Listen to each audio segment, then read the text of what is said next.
understanding of social and political transformations, producing high-quality studies referenced by the academic community and policymakers globally. We host various regular events designed to foster a collaborative and engaging environment for students and faculty members. These include brown bag seminars, focused discussions on politics and international relations. Climate Talk, conversations addressing climate-related issues. Symposium on Muslim Politics in World Society. Our annual conference exploring the political dynamics in Muslim societies. Summer training on qualitative and quantitative methods. Intensive annual training sessions to enhance research skills. I really enjoy teaching them. I think there's some really good ideas that people come up with. That, survey experiments can help develop their research. Public lectures. Presentations by experts on diverse and relevant topics. Book discussions. In-depth conversations on significant publications. Casual gatherings. Informal meetups that strengthen community bonds among faculty and students. Together, these events create a thriving, intellectually stimulating atmosphere where both students and faculty can excel. Join us at the Faculty of Social Sciences, where we cultivate knowledge, inspire change, and make a global impact.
Welcome to Indonesian International Islamic University. Established on June 5th, 2018. This campus is expected to be a place for the growth of faith and humanity. We recognize truth and humanity as our motto because we believe that Islamic values and humanity are always connected.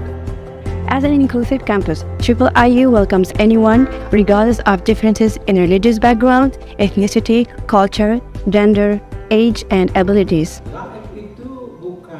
Delivering an international standard education. UIIU is the only university in Indonesia that focuses on postgraduate education, namely master's and doctoral programs, since its establishment. In this campus, students learn their skills and deepen their knowledge in the fields of Islam, social sciences, economics and business, education, law, science and technology, and the arts. UIIU is determined to help talented young people from all over the world, so this campus is made for talented youths to flourish. Thus, hundreds of prestigious young students from 5 continents have been registered as UIII students and are occupying our dormitories. At UIII, they study with professors, lecturers, academics, and researchers who have experience teaching in world campuses and graduates from well-known universities in Asia, America, Europe, the Middle East, and Australia. With strong support from the government of Indonesia, UIIU continues to build infrastructure, management, faculty and library buildings, lecturer housing, dormitories, sports facilities, reforestation programs, and much, much more. We believe we can grow bigger than our dreams and hopes. We strive to continue to make improvements through various innovations, collaborations, as well as dialogue with students, lecturers, and staff in carrying out the university's vision and mission. Come to UIIU and join future leaders from various countries to seek knowledge to the ends of the earth.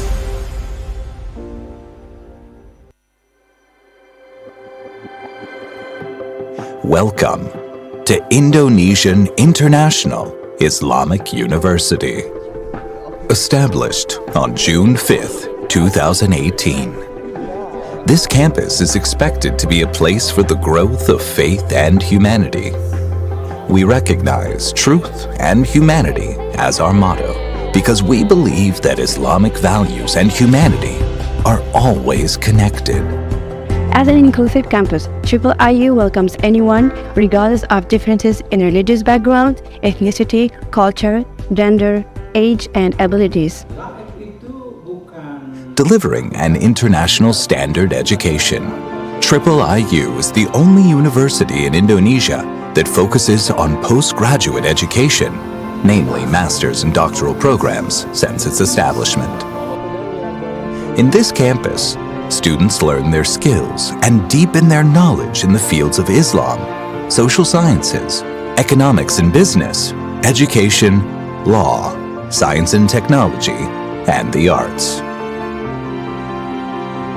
UIIU is determined to help talented young people from all over the world, so this campus is made for talented youths to flourish. Thus, hundreds of prestigious young students from 5 continents have been registered as UIIU students and are occupying our dormitories. At UIIU, they study with professors, lecturers, academics, and researchers who have experience teaching in world campuses and graduates from well-known universities in Asia, America, Europe, the Middle East, and Australia. With strong support from the government of Indonesia, UIIU continues to build infrastructure, management, faculty and library buildings, lecturer housing, dormitories, sports facilities, reforestation programs, and much, much more. We believe we can grow bigger than our dreams and hopes. We strive to continue to make improvements through various innovations, collaborations, as well as dialogue with students, lecturers, and staff in carrying out the university's vision and mission. Come to UIIU and join future leaders from various countries to seek knowledge to the ends of the earth.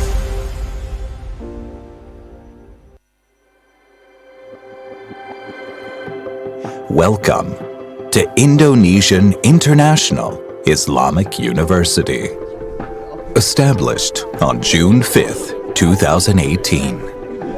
This campus is expected to be a place for the growth of faith and humanity. We recognize truth and humanity as our motto because we believe that Islamic values and humanity are always connected. As an inclusive campus, UIIU welcomes anyone regardless of differences in religious background, ethnicity, culture, gender, age, and abilities. Delivering an international standard education, UIIU is the only university in Indonesia that focuses on postgraduate education, namely master's and doctoral programs, since its establishment. In this campus, students learn their skills and deepen their knowledge in the fields of Islam, social sciences, economics and business, education, law, science and technology, and the arts. UIIU is determined to help talented young people from all over the world, so this campus is made for talented youths to flourish. Thus, hundreds of prestigious young students from 5 continents have been registered as UIIU students and are occupying our dormitories. At UIIU, they study with professors, lecturers, academics, and researchers who have experience teaching in world campuses and graduates from well-known universities in Asia, America, Europe, the Middle East, and Australia. With strong support from the government of Indonesia, UIIU continues to build infrastructure, management, faculty and library buildings, lecturer housing, dormitories, sports facilities, reforestation programs, and much, much more. We believe we can grow bigger than our dreams and hopes. We strive to continue to make improvements through various innovations, collaborations, as well as dialogue with students, lecturers, and staff in carrying out the university's vision and mission. Come to UIIU and join future leaders from various countries to seek knowledge to the ends of the earth.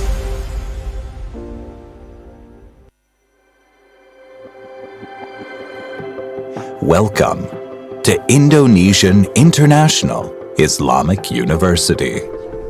Established on June 5th, 2018. This campus is expected to be a place for the growth of faith and humanity. We recognize truth and humanity as our motto because we believe that Islamic values and humanity are always connected. As an inclusive campus, UIIU welcomes anyone regardless of differences in religious background, ethnicity, culture, gender, age, and abilities. Delivering an international standard education, UIIU is the only university in Indonesia that focuses on postgraduate education, namely master's and doctoral programs, since its establishment. In this campus, students learn their skills and deepen their knowledge in the fields of Islam, social sciences, economics and business, education, law, science and technology, and the arts. UIIU is determined to help talented young people from all over the world, so this campus is made for talented youths to flourish. Thus, hundreds of prestigious young students from 5 continents have been registered as UIIU students and are occupying our dormitories. At UIIU, they study with professors, lecturers, academics, and researchers who have experience teaching in world campuses and graduates from well-known universities in Asia, America, Europe, the Middle East, and Australia. With strong support from the government of Indonesia, UIIU continues to build infrastructure, management, faculty and library buildings, lecturer housing, dormitories, sports facilities, reforestation programs, and much, much more. We believe we can grow bigger than our dreams and hopes.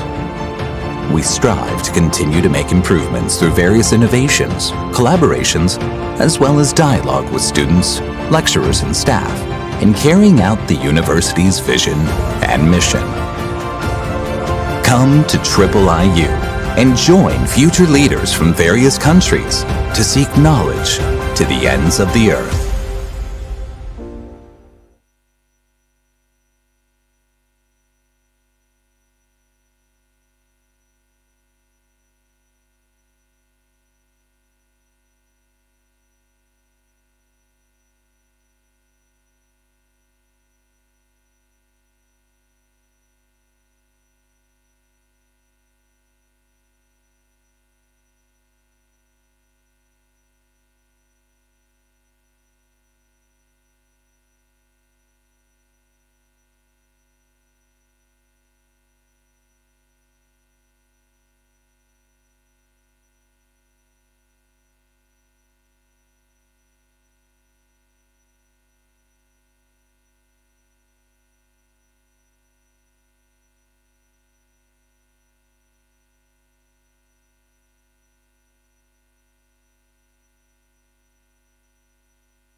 Cek.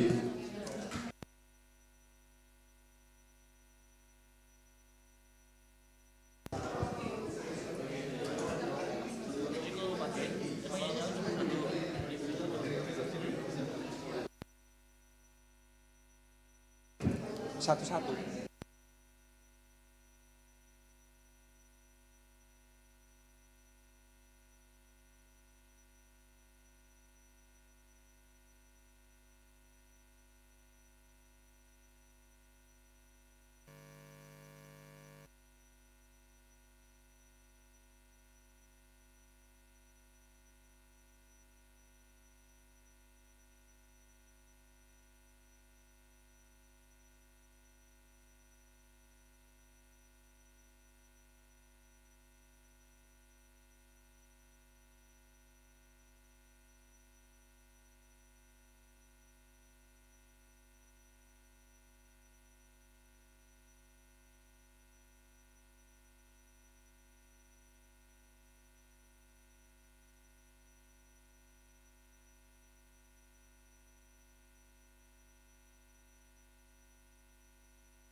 Kayaknya udah siap dimulai. Ya, saya ingetin aja ya.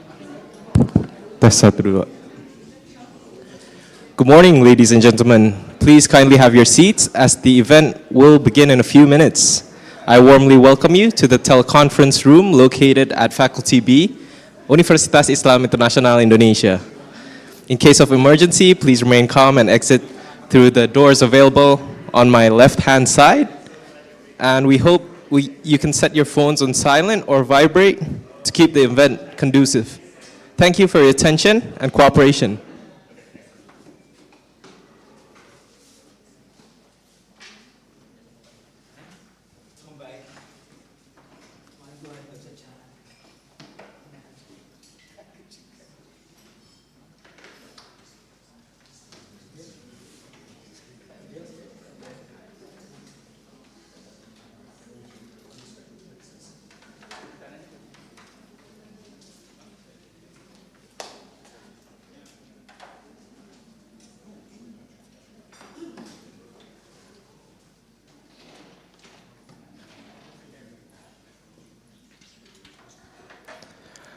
Assalamualaikum warahmatullahi wabarakatuh.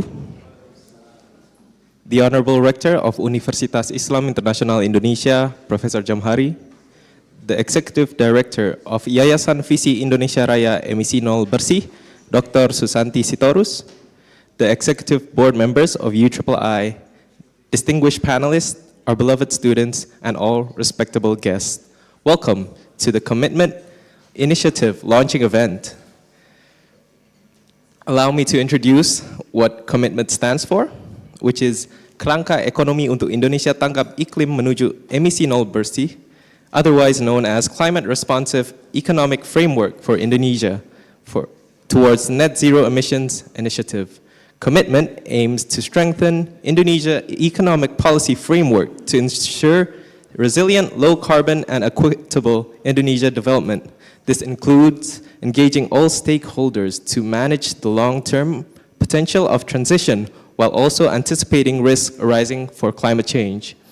I'm Fahrul Hafiz Rinaldi, and on behalf of the UIII and Faculty of Social Sciences and Faculty of Economics and Business Organizing Committee, will shortly begin this event. To commence this event, please welcome the Honorable Rector, Professor Jamhari Ma'ruf, to the podium to deliver his welcoming remarks.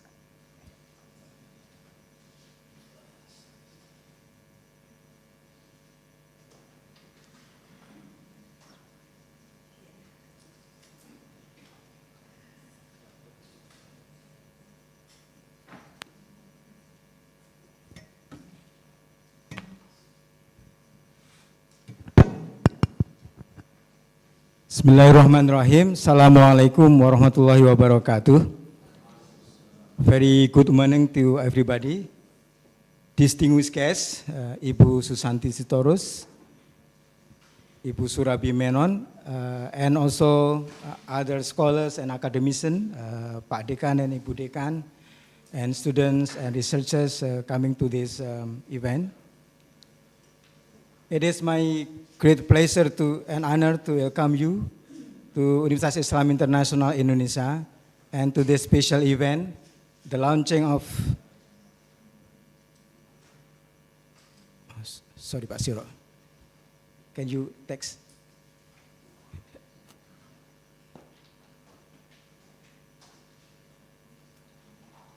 It's off.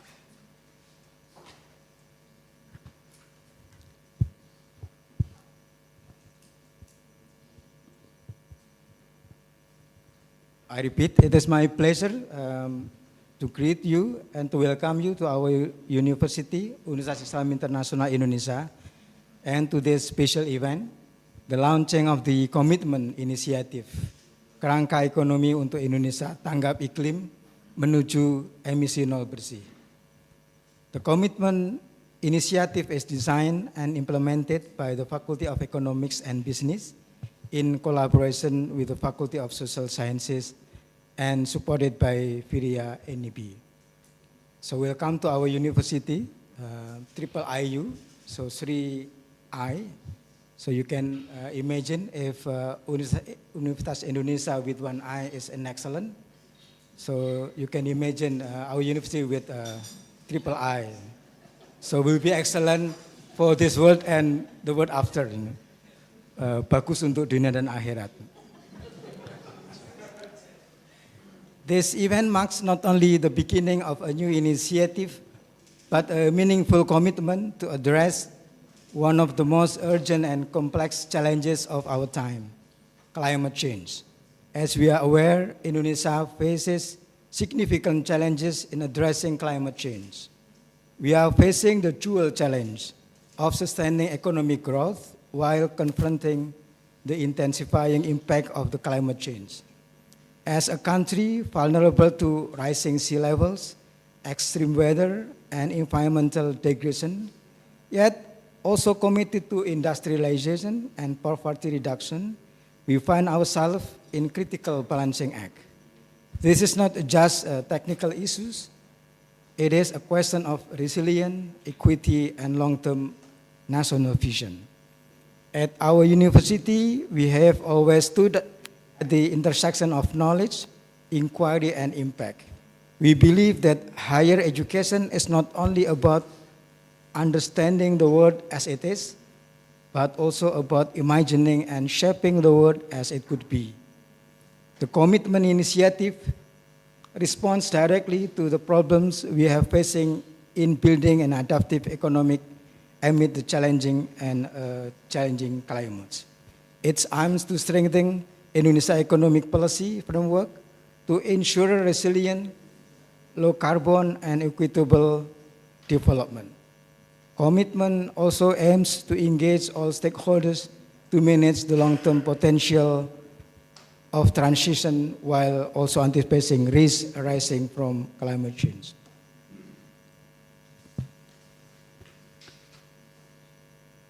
In launching this program, we affirm our university's role not just as a place for learning, but as a platform for shaping national development that is both sustainable and just. So once again, let me thanks to Virina and AB and also other partners who's working with us to make this collaboration possible. As a rector and as a head of the institution, I will guarantee that the Komitmen will receive any support that you needed to make this program successful. And Pak Deans and also Ibu Dekan will already set up a beautiful office and beautiful place for researchers of this project to enable them to work in our universities. And for those who are just visiting our university, we welcome you. And if you have time, please visit around and go around to see our universities. And we are very happy that some of our buildings become, until now, an iconic building in an iconic place for people surrounding our areas. One of them is our library. So we are very pleased that every day almost 800 people surrounding areas from Depok, Bogor, Jakarta, not our student, but it is people working outside our university, visit our universities, and use the library as their working space. I think this is a good opportunity for you also to look at our beautiful library. So once again, let this program serve as a bridge between knowledge and action, between economic strategy and climate responsibility.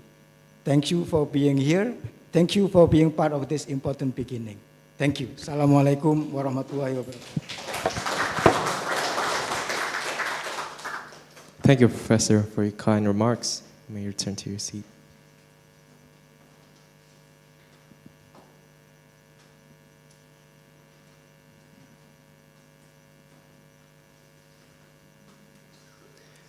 Continuing our agenda, please welcome the Executive Director of Yayasan Visi Indonesia Raya Emisi Nol Bersih, Dr. Susanti Sitorus, to deliver her welcoming speech.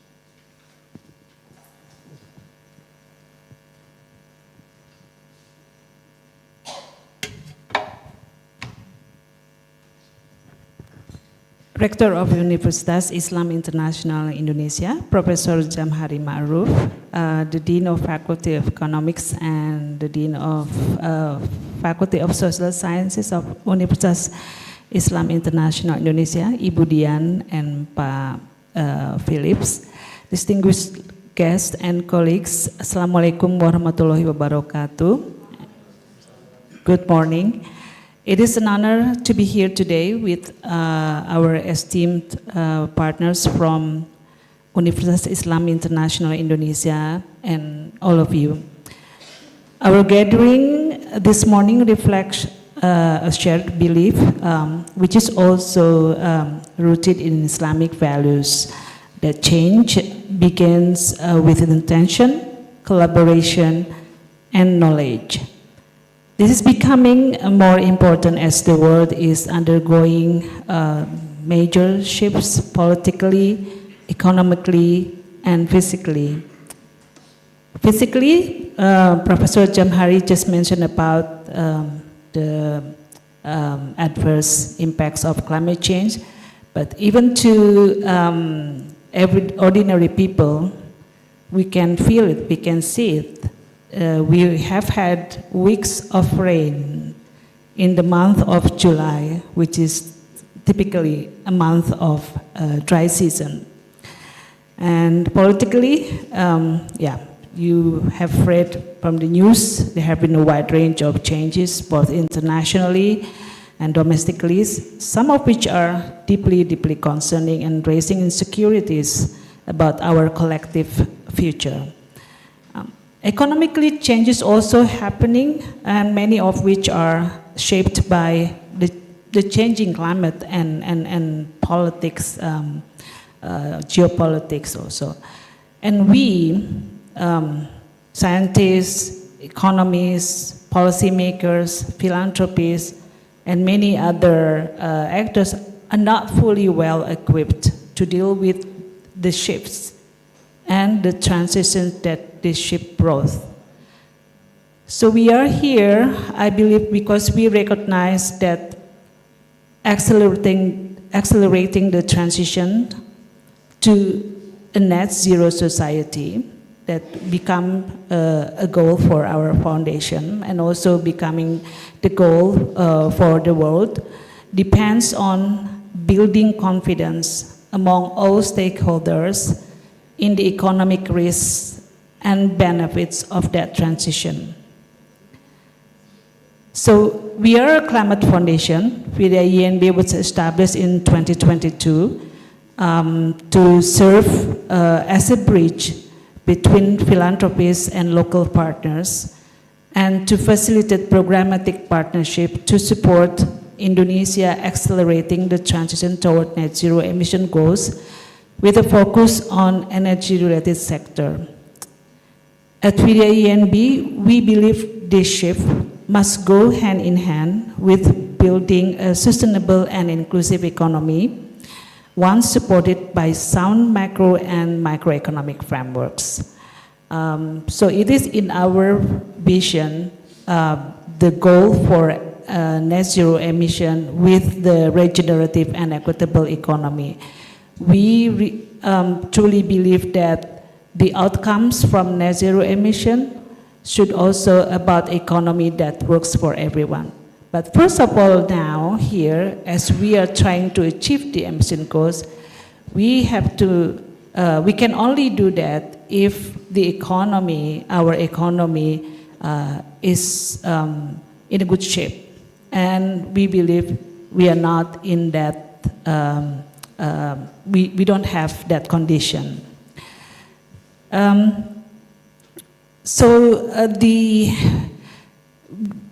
that's why we are very proud to support KOMITMEN, this program that has been initiated by the Universitas Islam Internasional Indonesia, especially the team of Pak Yudo, Ibu Dian, and others.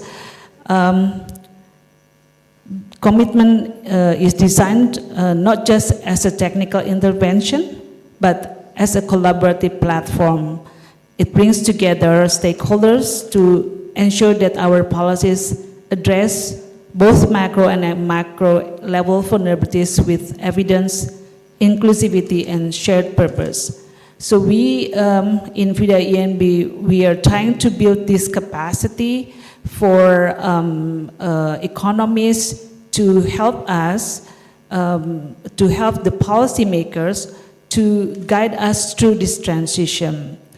And this is not just research, but also commitment will have, will facilitate training, dialogue, and policy co-creation. And through these efforts, we hope commitment could empower analysts, policymakers, civil society to shape a just and equitable transition. Actually, I have a short remark, but Yudo asked me to talk a bit longer, so so bear with me. So commitment is one of our initiatives in the context of empowering and strengthening the capacity of Indonesian policymakers and also scientists working on economic related policies. We also have supported Decarbonization for Development Lab, or DFD Lab, currently hosted by CSIS. The focus of CSIS through the DFD Lab is now looking at the nexus, at the climate and trade nexus. We know that currently with a lot of countries going through transition and issuing climate policies, some have risks on our economy, our trade, and so this is their initial focus. But this lab, what is important is that also what I expect from a commitment later is it helps us to expand the group of economies working on climate and trade nexus. So through commitment, we hope that you could help Indonesia to also expand, to broaden the group of economies working on the climate and macroeconomy. And CSIS has done works with, I think, 10 universities in Indonesia. So, and apart from DFD Lab, we also have been facilitating exchanges between Indonesian and international groups of economies, especially from the emerging economies like Brazil and South Africa. My colleague Surabi Menon from Climate Works Foundation will talk more about that, and it's becoming a bigger initiative under a program that we called SEGI, Sustainable Economic Growth Initiative. So this is a new development in the climate philanthropy. There is a stronger understanding that the climate policy is not about reducing emission only. It should be also about jobs, about growth, about other, that makes the country, the society have more capability to deal with either the impacts of climate change, but also impacts from the transition. So, as a closing, on behalf of UIII, I really hope that through this initiative, we can proactively building the economic foundation to navigate so many changes that I mentioned earlier, and also the transition.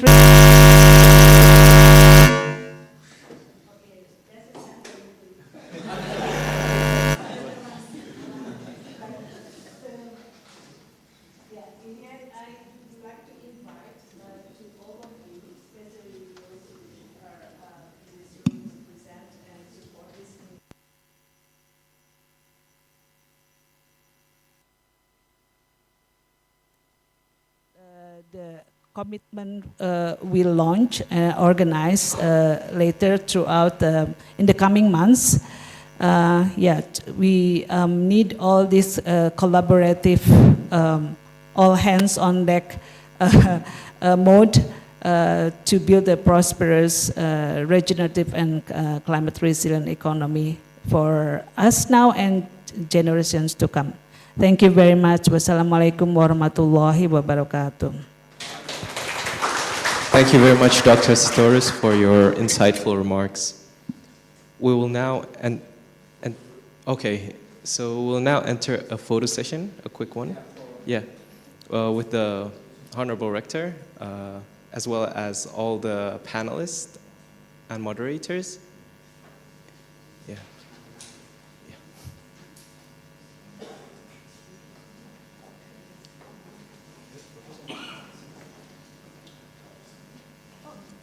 Yeah, as well. Please.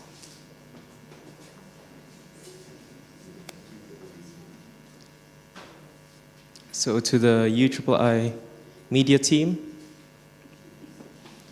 please proceed to take documentation.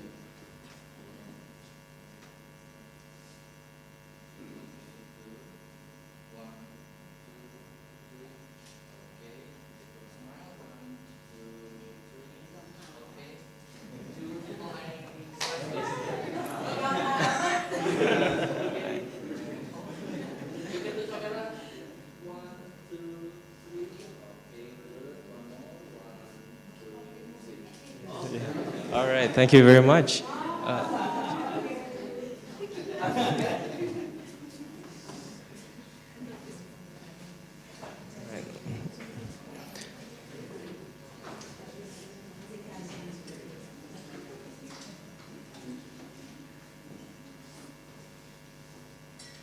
Okay, ladies and gentlemen, now we will enter the first panel session, Objectives and Strategic Outcomes of Commitment, chaired by Mr. Oka Lesmana. To Mr. Oka, I'll pass on the mic to you and you may invite the panelists to the stage and introduce them. Thank you.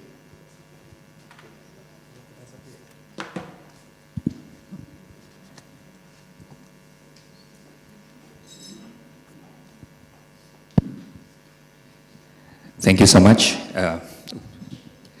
Good morning, everyone, and welcome to this rare gathering where climate scientists, central bankers, service servants, civil societies, and skeptics, all types, agreed to sit in the same room without blaming each other yet. And let's be honest, Indonesia's economy is no strangers to shocks. We've weathered financial crisis, pandemics, and even the occasional ministerial reshuffle. But the climate crisis, that one's playing the long game, and unlike others, this one doesn't respond to a press release or an emergency loan. And we're standing at the strange moment in history where we know that what's coming and we know what it'll cost, and yet our spreadsheet and budget models still treat climate like a footnote, or worse, an appendix no one reads. But that's why we are here today. Commitment isn't just another acronym. It's a serious attempt to move from talking about climate to actually pricing it into our fiscal plans, monetary decision, investment strategies, and yes, even into the politics of who wins and who loses in the low carbon transition. We only have 50 minutes. That's shorter than that flood warning, but perhaps longer than some political attention spans. So let's begin. For the first panelist, I think I need to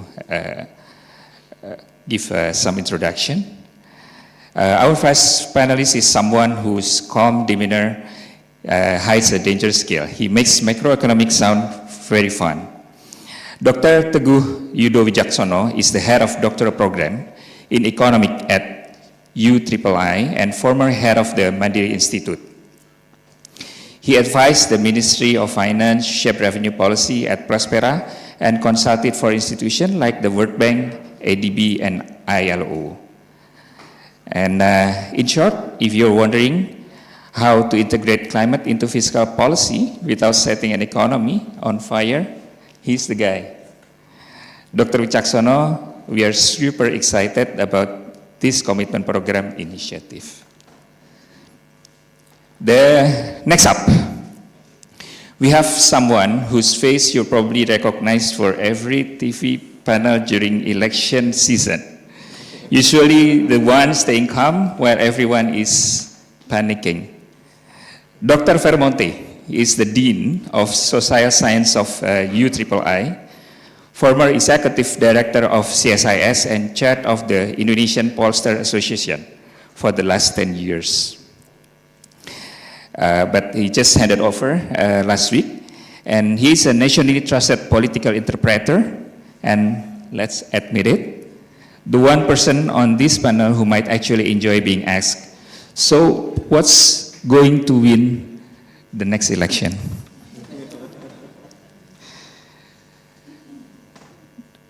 Dr. Vermonte is a rare political scientist who can speak both the village and the state police. And today he will help us understanding how climate policy survives the political weather. He is the man behind our Master of Public Policy program specializing on climate change, Dr. Philip Yusario Vermonte. And the last but not the least, obviously, someone whose name is quietly stemmed across global climate diplomacy and just casually the IPCC report that won a Nobel Peace Prize. Dr. Srabi Menon is a Vice President of Global Insight and Action at the Climate Birds Foundation, where she does something beautifully paradoxical. She turned overwhelming climate data into strategic, actionable steps that even decision maker can understand. In other words, she translates planetary crisis into policy brief.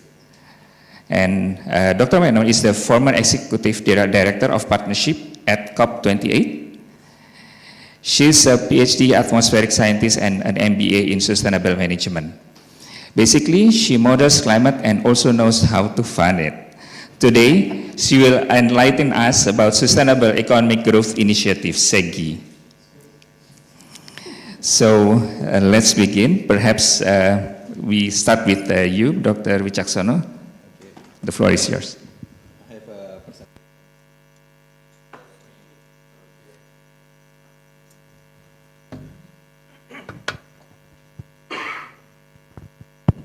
First of all, Assalamualaikum warahmatullahi wabarakatuh. Thank you very much. A very good morning, Pak Rektor, Bu Susanti, Executive Director of UIII, and also distinguished colleagues, speakers. We are very glad that we meet here to launch our initiative. We call the initiative is Komitmen. This is sort of the acronym. Well, not really precisely similar the acronym, but we try Kerangka Ekonomi untuk Indonesia Tanggap Iklim, menuju Emisi Nol Bersih. So that's our new initiative, and allow me to introduce myself. My name is Teguh Yudo Wicaksono. I am a lecturer at the Faculty of Economics at Universitas Islam Internasional Indonesia. And I happen to be also the initiative lead for this commitment. So let me begin our perhaps rationale why we set up this initiative. Next slide, please. So I guess even though Pak Oka mentions that there are some skeptics, but I think we all here agree that climate change this is sort of a critical economic challenge in our time. And when we see the narrative about this climate change, we think about the risk. I mean, economists always talk about risk and how we mitigate risk. So at least climate change brings two potential threats.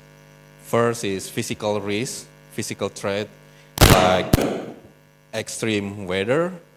This is exactly what Bu Susanti mentions during dry seasons. We still experience heavy raining, and also transition risk from economic policy changes, economic transformations. Even last week I went to, I think last 2 weeks, I went to CSIS, we discussed about the CBAM policy, carbon border adjustment mechanism, and we think that no one, I think if we reflected like 5-10 years ago, no one thought about CBAM. So it's pretty much unanticipated from the Indonesia side. This is kind of the transition risk that we should mitigate and we should address in our global or general economic policy. And these risks have some impact on not only Indonesian economy but also the global economy, and it has these have some impact on macroeconomic stability. Now, in the context of Indonesia, I think Indonesia is in the forefront of this risk. We face unique climate risks like rising sea levels. We know that in the northern part of Java, we experience sort of the abrasion and issues related with the rising sea, extreme weather, and also potential economic disruption. So if we think floods that happen, and it has some impact on on the assets of property and so on and so forth. And the second one, the third one that we see that in terms of the macroeconomic implications, so transitions, achieving carbon neutrality requires massive economic restructuring with significant policy implications. So not only in terms of reducing emissions, but there are some real jobs that are affected by this transition as well. And also, like even though there are some displaced in terms of jobs, but also there are possibility of economic opportunities that we need to address as well. So we think that without proper planning, Indonesia would run some sort of risk, disorderly transitions that could destabilize our economy.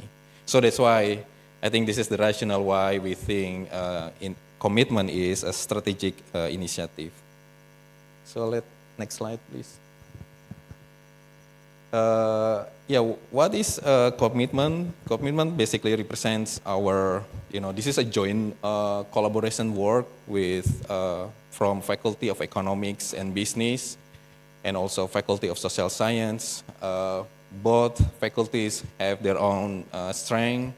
For instance, in the Faculty of Economics, we have Sustainable Finance Program, and also in the Faculty of Social Science, we have the climate change policy. So we want to leverage our strength and to bring some kind of new ideas, fresh ideas to address this climate change problem. Now, our objective in this initiative is that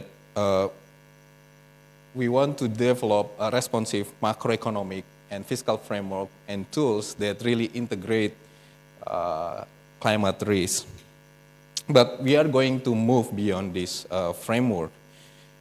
One thing that when we try to stock taking the issues, we see that the problems is also underneath is like the microeconomics problem. So for instance, like stranded assets and assets at risk because of this climate change, and we are going to, like develop some sort of the methodological aspect on this area.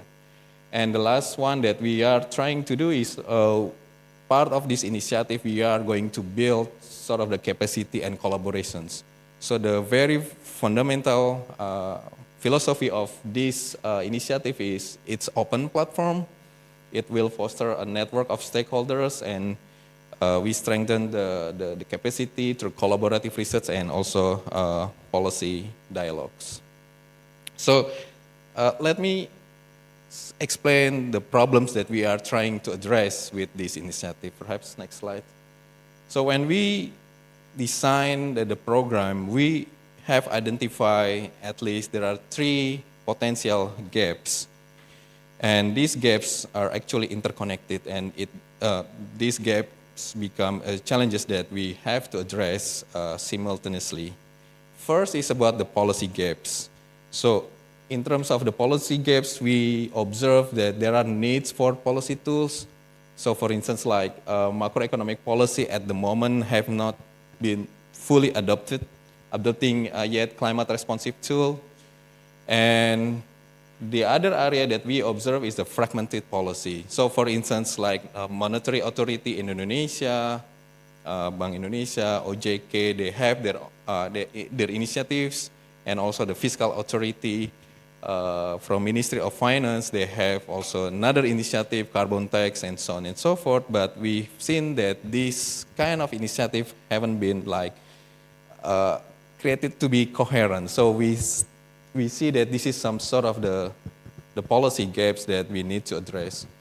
The third one is policy myopia. So essentially, our leadership tend to think under like 5-10 years, and economic policy tend to focus on the short run. Meanwhile, lack of forward-looking. Climate has long impact, and this is need to be addressed. Consistency across times. Now, when we think about the policy gaps, we identify that the policy gaps might be driven by methodological gap. So for instance, like we are not fully able to identify risks associated with this climate change.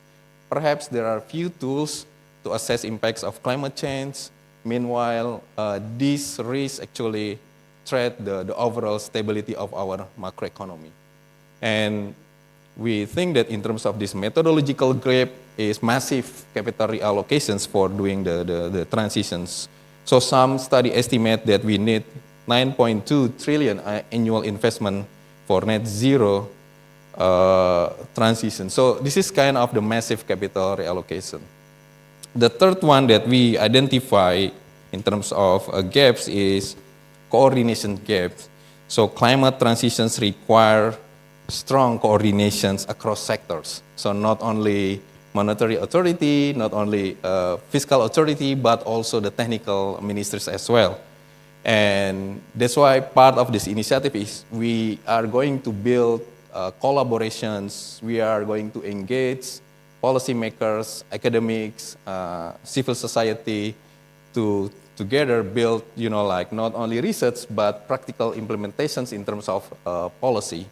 And of course, solutions have to be inclusive to address all of the diverse stakeholders. So that's problems, the gaps that we have identified when we develop this initiative. Next. So in terms of the activities, we have sort of 4 core objectives. First, given that the name, we want to establish sort of the climate responsive macroeconomic and fiscal framework. This is our first pillar, first objective. The second objective that we think very important is to develop sort of the stranded asset valuations methods.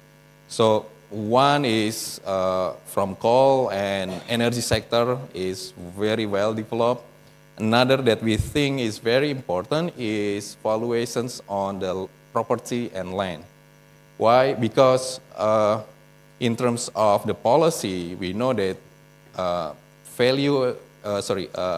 housing and land taxes, pajak bumi dan bangunan, account for very big revenue for the local government.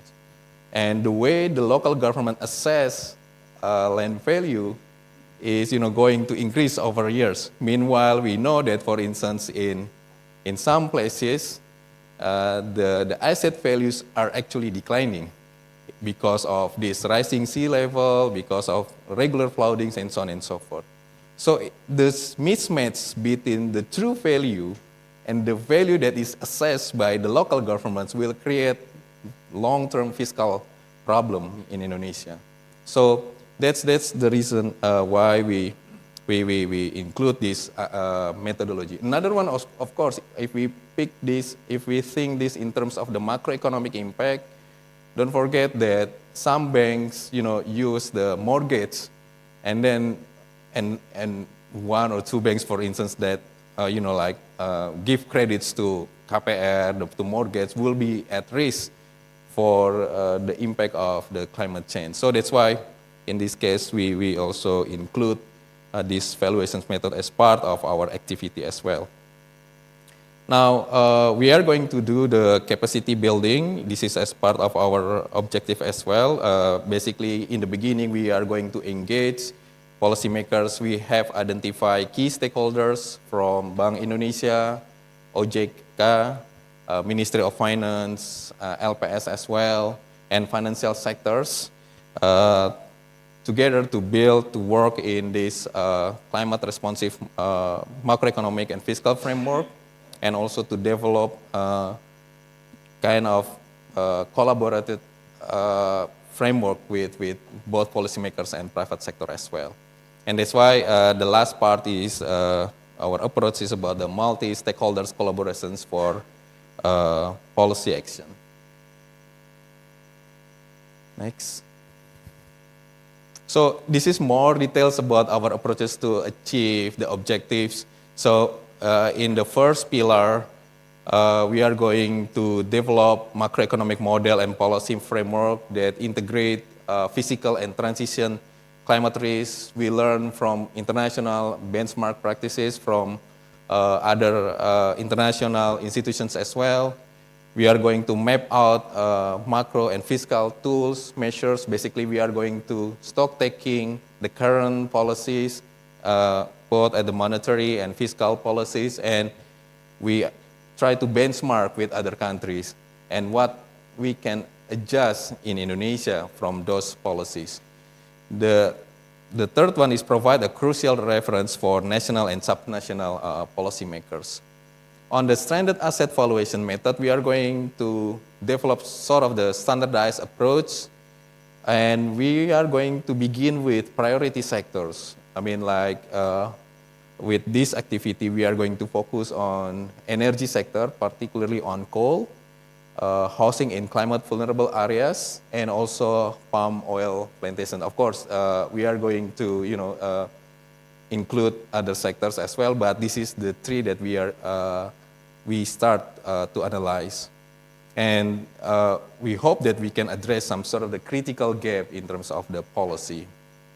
On capacity building, we are going to strengthen the expertise of economists, and also we are going to work with FIRIA INB grantee. We have a really close relationship with them, and also other institutions.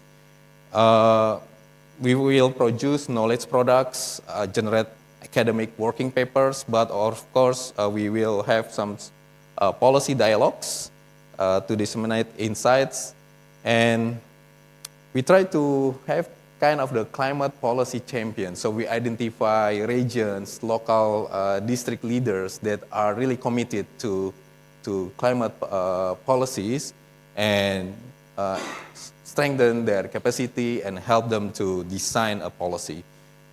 The last one is stakeholder engagement. We are going to have inclusive collaborations. We leverage other forums that are already in Indonesia, that exist in Indonesia, and we are going to have the collective actions as well. Next. So I guess this is to summarize the initiative. The goal is we are going to provide evidence-based frameworks, and we do hope your supports. We invite your supports to join us with this initiative. Your expertise, insights, and collaborations are essential to our collective success. And the shared narrative is this is not only academic exercise, not only producing working papers or journals, because this is university, of course, but we do hope that we can establish sort of the practical implementation, practical tools that can be implemented by other stakeholders as well. So that's the general idea about our initiative, Komitmen. And let me introduce the team. Next slide. So this is the team. Dean from FOS and Dean Faculty of Economics are our advisor. Me, myself, is the program lead. Oka will be Chief Program Officers. We have Rima that will speak in the second panel as lead macroeconomist and Sirojudin Arif as lead political scientist. Because part of the important thing is we want to understand the political economy of climate policy in Indonesia. I think this is another interesting aspect that we need to explore as well. Okay, I think that's all from me. Pak Oka, again, thank you for being here together with us and join with us in this initiative. Thank you. Thank you, Pak Yudo. I think I propose to have Pak Vermonte and then also Dr. Menon to speak, and then your valuable question will be on the last session. So, Pak Phillips, please.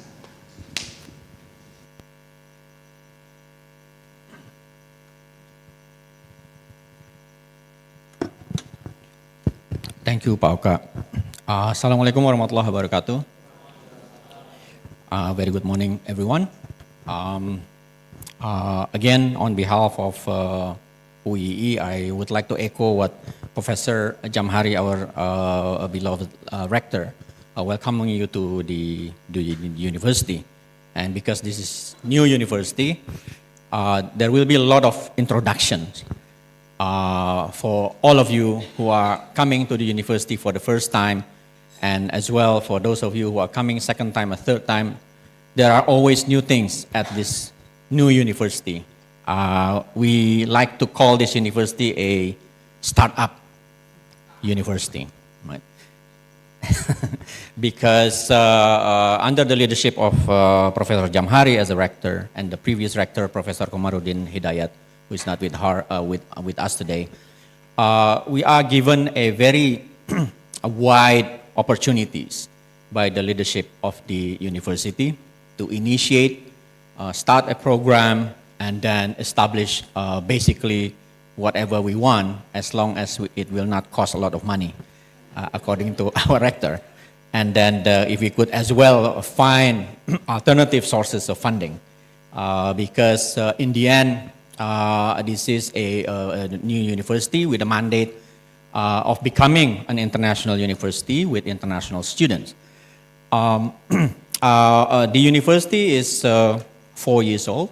We are entering our 5th year, and already we have about 500, 600 students, only master's and PhD program, coming from more than 40 countries, mostly from the global south. Students are coming from Africa, Middle East, South Asia, Central Asia, Southeast Asia, and we do have students coming from Latin America, and one student, if I'm not mistaken, from even the United States, which I think contribute to the richness of the body of knowledge that we can produce in years to come. Now, I'm not going to talk about the scientific aspect of climate change, because I'm tasked by the lead program, Dr. Teguh Yudo Wicaksono, to specifically talk about how the university would contribute to the emergence of future leaders on climate. Because that's, I think, in essence, is the role of the university to produce actors, new scholars, and then those who are working on specific fields. In this case is climate change. So when we were established back in, when we started receiving students in 2021, I'm specifically speaking only on the Faculty of Social Sciences, because my colleague, Professor Dian, will, I think, will have a closing remarks. We'll talk about Faculty of Economics. When we start receiving students for the Faculty of Social Sciences, we only have MA program in Political Science and PhD program in Political Science. Pak Rector then was Vice Rector for the Academic Affair, pushed me, and the board of the university pushed me to open a public policy program. And then at that time, I was thinking very hard, you know, why would we open a public policy program in Indonesia? Why would international students come to Indonesia to study public policy here, right? If anything, what they can learn is what not to do in public policy. Well, I'm speaking as an academic, not in my other hat, right? This is off the record. Because we're thinking that Pak Rector kept pushing me, and then I eventually, at one point, I was thinking, well, I would open public policy, but it has to be on climate change, because for the obvious reason. Number one, we in Indonesia, and I think and students coming from many parts of global south country, we are the least informed, right? Number two, we are the least to receive any development and information about climate change. And number three, we will be the most affected, yet we are least prepared in terms of being a developing country, in terms of resources and so on and so forth. So that's then, I think, and climate change is generating new attention, meaning we are all learners of how to deal with climate change. And then, so Pak Rector agreed, and the board agreed, and then I was thinking very hard, who's going to be leading the program of this Master of Public Policy on Climate Change. So I only know one guy that would fit the bill, that is my all-time friend, Dr. Sony Mumbunan, right? He's right here, and then he's known, I think, in the network of climate policy advisory and so on and so forth. So I called him. I talked to Pak Sony, and I said, we are going to do this, blah, blah, blah, and so on. He was like, I'm very happy to join, but there is one obvious problem, according to him. What is it, Pak Sony? The problem that would prevent you from joining us? He said, I'm Christian. Right? Because this is Indonesian International Islamic University. So I told Pak Sony, well, you are a member of HMI, Himpunan Mahasiswa Injili. So you are free to join, right?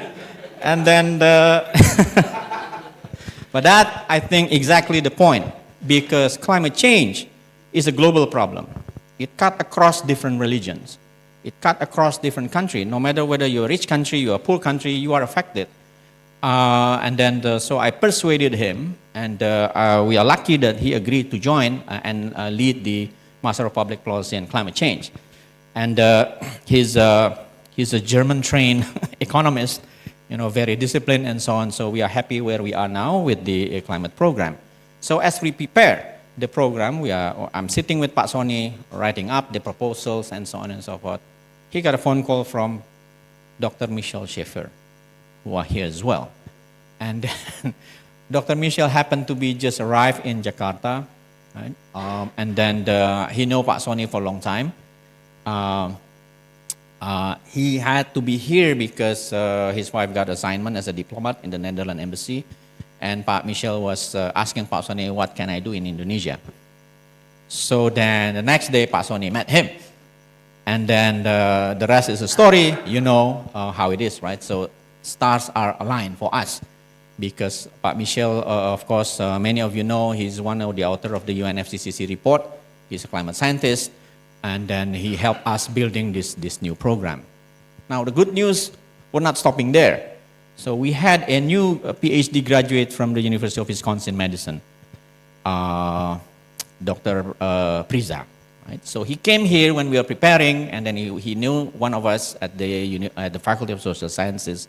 So he came just to have a chit-chat, and then he overheard what we are planning, and he got interested. He just graduated from Environmental Studies program from the University of Wisconsin-Madison. So we brought him along to our faculty member meeting, annual meeting like what we are going to have in the next few days. And so he agreed to join. And then it seems to me when Pak Sony and others were talking about this would-be program, Pak Priza got excited. He called his supervisor in University of Wisconsin-Madison. Her name is Professor Anna Gate. And Professor Anna Gate is the Vice Dean of the Nelson Center for Environmental Studies at the University of Wisconsin-Madison. So Professor Anna got excited hearing things from Dr. Priza. And then Pak Priza approached me in that meeting. He said, my professor got excited about this. Would you set up a meeting next week or next month with her? I said, no, let's do a Zoom meeting tonight, right, with Pak Sony. So we had the Zoom meeting with Ibu Ana, and she got excited, and she planned, I'm going to take sabbatical leave for 1 year, and then if you agree, I hope I can do at UIII. Of course, I said, but no money attached because we don't have money. Professor Ana agreed, and she's been with us for 1 year as well.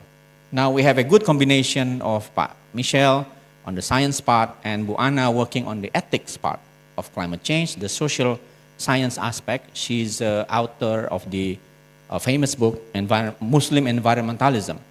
And then it got read and published across Indonesia in the past 1 year. Professor Ana has been helping us with the MPP program. Now, so we are acting like a startup university. And then because Pak Rector gave us a lot of rooms for improvisation, and luckily we will stay, hopefully we will stay the same, right? We're not getting into bureaucratized, so we have enough flexibility. Now, thirdly, if I may, having said that, with the stars aligned being a spiritual university, supposedly, right? We are on the extreme side though, in terms of spirituality. Our friends at the Faculty of Islamic Studies, probably most spiritual. We are on the social scientist part. Then when this happened, we talked, Pak Sony, myself, Pak Siro as the head of the MA program and Pak Jayadi PhD program, we were thinking, well, it reminds us of Paulo Coelho, the author, the famous author of The Alchemist, and when he was saying, if you believe in something, the universe will conspire in your favor. Right? So it seems a conspiration, good conspiration from external partners and then conspiration at the local level partners, which Pak Yudo and Pak Siro had been thinking about writing these proposals, and then now we are lucky Ibu Susanti Sitorus agreed to support, and that this is a conspirational, right? A good conspiration. We're gonna engage with you from other donors, if you will, hopefully you will, and then different scholars, different universities, think tanks, and so on. And we got help as well when we are developing this MPP program on climate change. Chief Economist of Global Green Growth, Dr. Kurnia Rusat, has been with us as well from the first day. So this is hopefully a good conspiration to continue. We are not reinventing the wheels because there are many climate initiatives already. So we are just a small startup entity trying to contribute what we can. Because I think we do have some advantage being an international university. We have students coming from 45 countries, all eager to contribute as well and mitigate the problem of climate change, because this is existential problem. It's survival problem, like what Pak Yudo has said. You know, Indonesia with the long coastal areas being an archipelago, for sure, this is existential problem. It's already felt in many coastal areas in Indonesia, as well as from the countries where our students are coming. So it can be a model for South-South triangular cooperation for donors. It is, I think, the university provide a good model for South-South triangular cooperation. Cooperation among southern, global South country, helped or joined by countries from the north, which is, I think, hopefully still a good model for global cooperation. Lastly, to close, I'm keeping that South-South triangular cooperation in mind. I'm from West Sumatra, so you wonder my name, or the strange name. I'm from West Sumatra. We all know as traders, right? But not Donald Trump. Being a Minang people, I would say to friends coming from different institutions here, if you collaborate with us, as Pak Yudo was calling, from Minang perspective, you buy one, you get one. Because you got access from Indonesian as well as these international students who are working as well on the climate change. Thank you.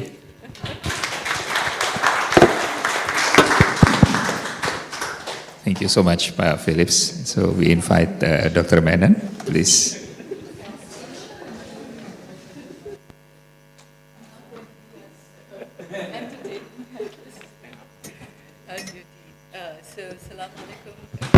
Good morning, and distinguished colleagues, partners, and friends. It's a real honor to join you today to conspire and to work with you, especially to be part of the launch of KOMITMEN. It is an initiative which was very well described, so thank you, Udo, for doing that. It brings in the intellectual rigor that is needed in the Global South, policy relevance, as well as a cross-sectoral collaboration, which is really important in these critical times that we're facing with the climate challenge. And it is also really important for us, particularly at this time when implementation is key, to be aligning economic policy making with economic growth and climate ambition and action. So Indonesia, as we all know, sits at this nexus of opportunity, responsibility. The population is over 270 million, very large population, very young population, and an amazingly rich, biodiverse country. Had the opportunity to go to Raja Ampat a couple of years ago. It was just amazing. The only place really where you can see the amazing corals, nowhere else in the world. So as part of the G20, Indonesia also, especially with the prevalence of the Global South leadership, is a country on the rise. And with its ambitious 8% annual growth, which the new government has raised, it is very challenging, but it's also really important to meet the aspiration for the people and play a leadership role, especially as we talked about how different Global South countries are coming here to learn. It is time to step up, and I think, just being here for the last few days, everybody is so happy and joyful. So sort of like, how do you meet the aspirations and keep the joy and the richness here through smart planning, and especially to think through the reallocation of the 9 trillion that is needed to do the transition here. So like every other country, every country in the world, the climate risk is really strong, and as a climate scientist, we all know with Michelle that this is the most important decade. We've been saying that last decade, nothing really happened, and this is the time to really do it. I was also part of COP28 at the UAE, spent several months there working with the team, and we really felt it was sort of a big initiative through COP that we need to bring the Global South, bring some of the challenges, the adaptation challenges that are needed, but also think finance dilemma that we all face in thinking through what does this look like. So the risks are now, and this is the action that we have to be taking to think through. There is money. Every country has money, but the transfer of assets from the global north to the south is not going to happen very easily, because every country is facing huge challenges with climate risk. So we have to think through where are the investments that are possible in the country in order to make the right kind of growth agendas linked with the kind of climate transitions that need to be happening. So just looking through work going on in Indonesia, because a lot of innovation comes from many different countries.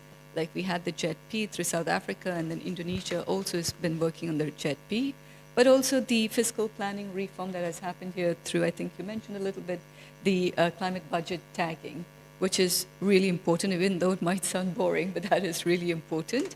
And also the risk stress testing for the banks, with I think you also mentioned with OJK that you've been working with. Some of those innovations are really needed to move towards climate-aware fiscal planning. Indonesia is also very rich with nickel, and that is very important, especially with the banning of raw nickel imports in order to help sustain industrial production here through the value chain piece for battery manufacturing. So all of this is really important for competitiveness in this new green economy. But as I think you mentioned, Udo, as well in your talk, all of these efforts are really important, but they tend to be fragmented in different places. So how do you bring things together so that we're working not just here in the university, but also with other countries, other universities, think tanks, who are also sharing similar kind of transition hardships and trying to figure out what's the best way to work on these.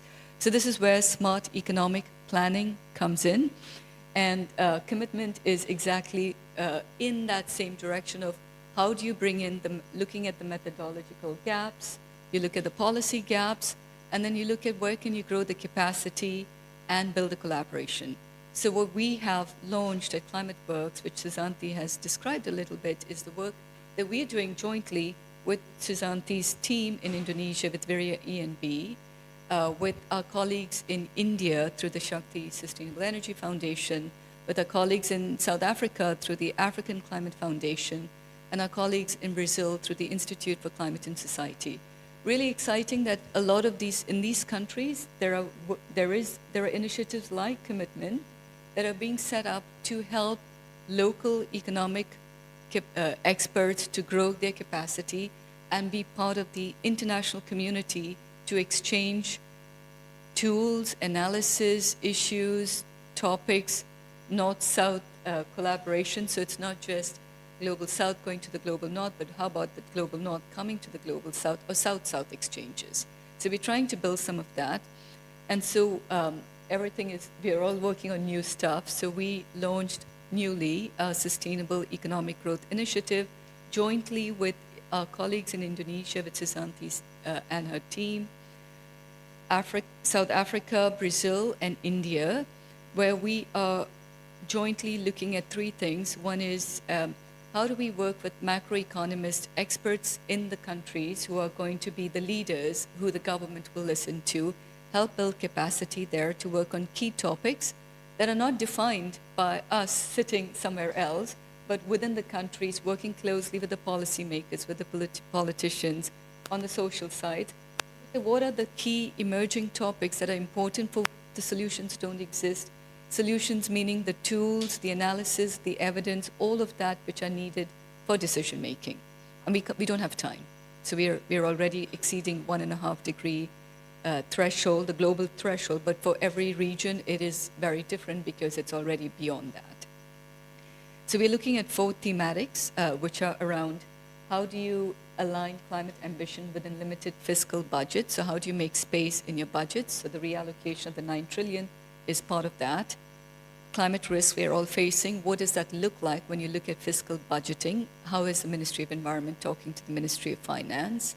Trade and competitiveness, because everybody's not going to just act in the name of global climate goods, right? Global public goods in the name of climate. It needs to help the country grow economically and make sense for the constituencies.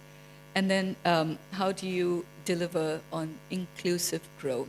So it's the quality of jobs, the quality of the wages, what does the job distribution, redistribution look like in a green economy? So those are the thematic areas, but within those, the questions that need to be addressed, stranded assets or other types of questions will need to be part of that. We also are, so within philanthropy, we are also, every philanthropy does some different initiative, and so you have too many initiatives and that becomes a problem because we're not coordinated.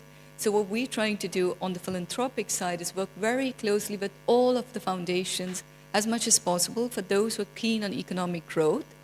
And so there's an initiative, few of us, Susanti, Yudo, you were part of in Denmark last month, which brought in about 40 finance ministers, about 90 plus people working in governments in different countries, all thinking through what are challenges finance ministries face in working on the fiscal budgets. A lot of it is based on strong analysis tools, macroeconomic analysis that can help underpin, be the foundation for strong decision-making in terms of investments and reallocation. So this community of experts gathered for 5 days in Denmark. 2.5 days were with the ministries and others, talking about the challenges they face when doing the transition planning. And the rest 2.5 were with experts, modelers, who are working on common topics, but different tools, because it's not just one tool. So different tools coming together and working on the same problem. And when the questions were asked, would you like these meetings continued? Every table was like, yes. We had breakouts, and everybody wanted to keep coming because this is a very important forum. You have to build a collaboration and the community. So we are going to be working very closely with the other foundations to align our communities with local efforts going on so that we can build bigger communities and work on common topics. The bioeconomy important for Brazil and Indonesia and some parts of India. So what are those renewable energy important for almost all of our countries? So how do we do things together? So we're excited to be to see the launch and the growth of Commitment and to conspire with the school to think through what can be these modes of cross-learnings. How do we create the national, how do we help you in your creation of the national platform so that governments can come to you? And how do we bring some of those learnings from these other countries? So my colleague Colin Kelly is also here from Climate Works, and he is leading some of the work that we have on trade and climate. So even within Climate Works, we have very different initiatives which we're trying to group together to create this community. And so I'm deeply optimistic about what this community can unlock together by conspiring, by acting together, and by planning, which will help Indonesia, as well as many of the countries we work in, look at new models for climate inclusive, smart economic growth that can help sort of share the experiences and learnings across. So I'm really excited that we were here today, and thank you to Susanti for helping set this up when both Colin and I were able to visit, and thank you to the Dean and to Yudo and others to welcome us here, and we're really excited to be part of this. Thank you.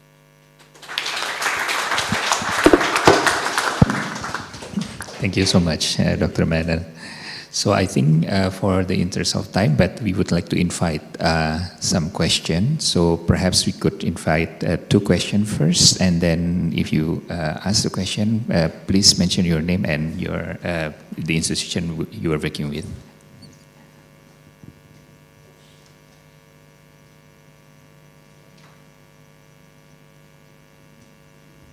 There's no question, means we are good speakers.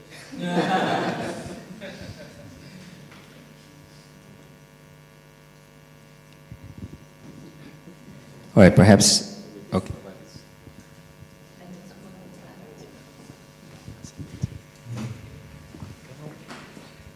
Okay, I'm Farish Noor from FOSS.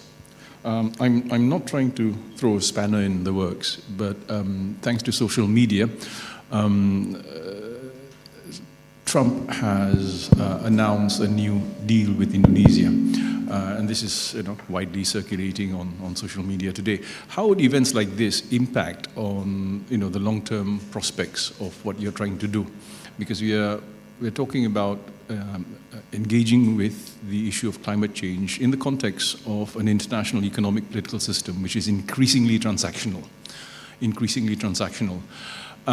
So I'm just curious to know how you think we, countries of the South, need to adapt to this very new political reality that we are seeing today, where, oddly enough, international politics seems to be even less ideological than ever before, and everything's on a purely transactional basis. Like Phillips was saying, you buy one, you get one. I give you A, you give me B. So you're talking about exchange, yeah? It's all about deals now. So how do we move forward?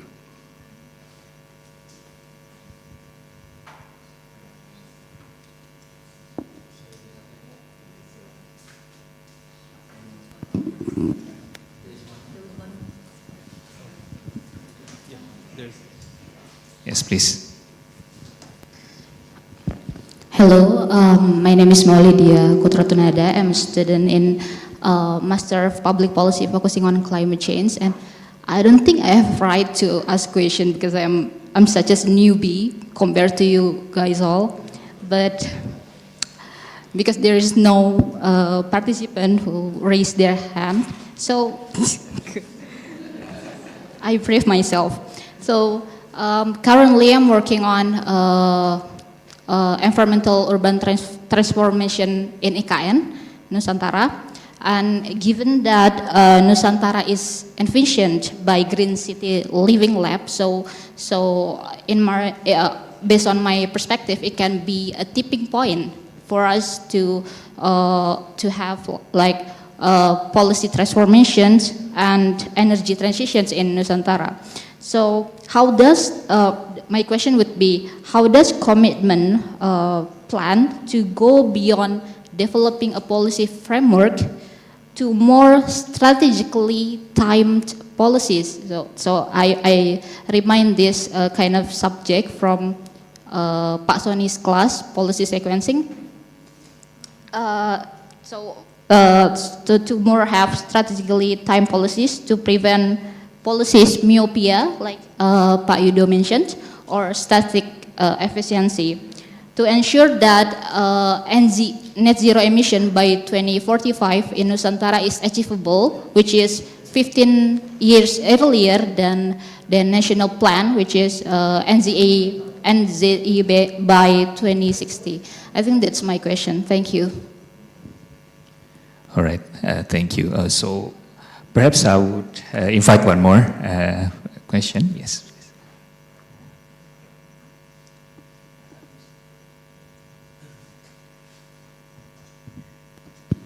Okay, Assalamualaikum warahmatullahi wabarakatuh.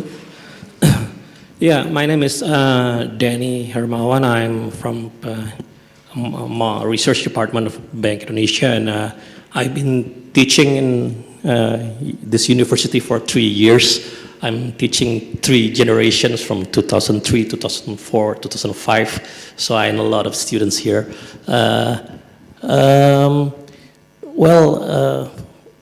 We did a research on phasing out of coal last year, but we remember that most of us focused on huge or macro things, but we forgot about micro things. Like a lot of villagers work with they move from farming to work with the coal industry for several years.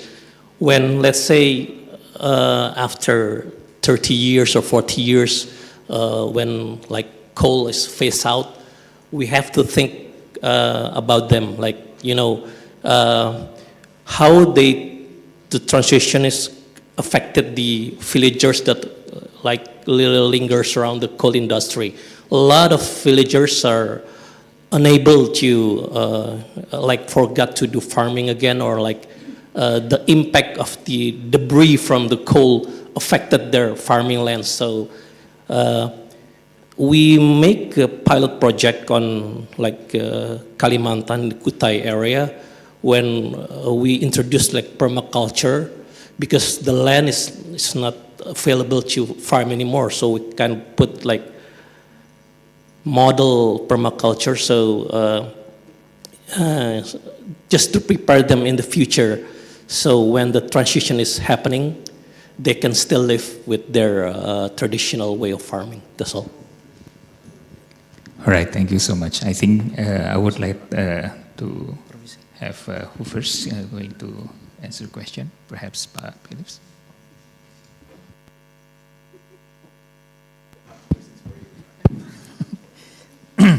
Thank you, Farish, for that question. I think maybe with Trump in office in the White House, we do need to adjust our thinking as well in terms of foreign policy and foreign relations, because we have to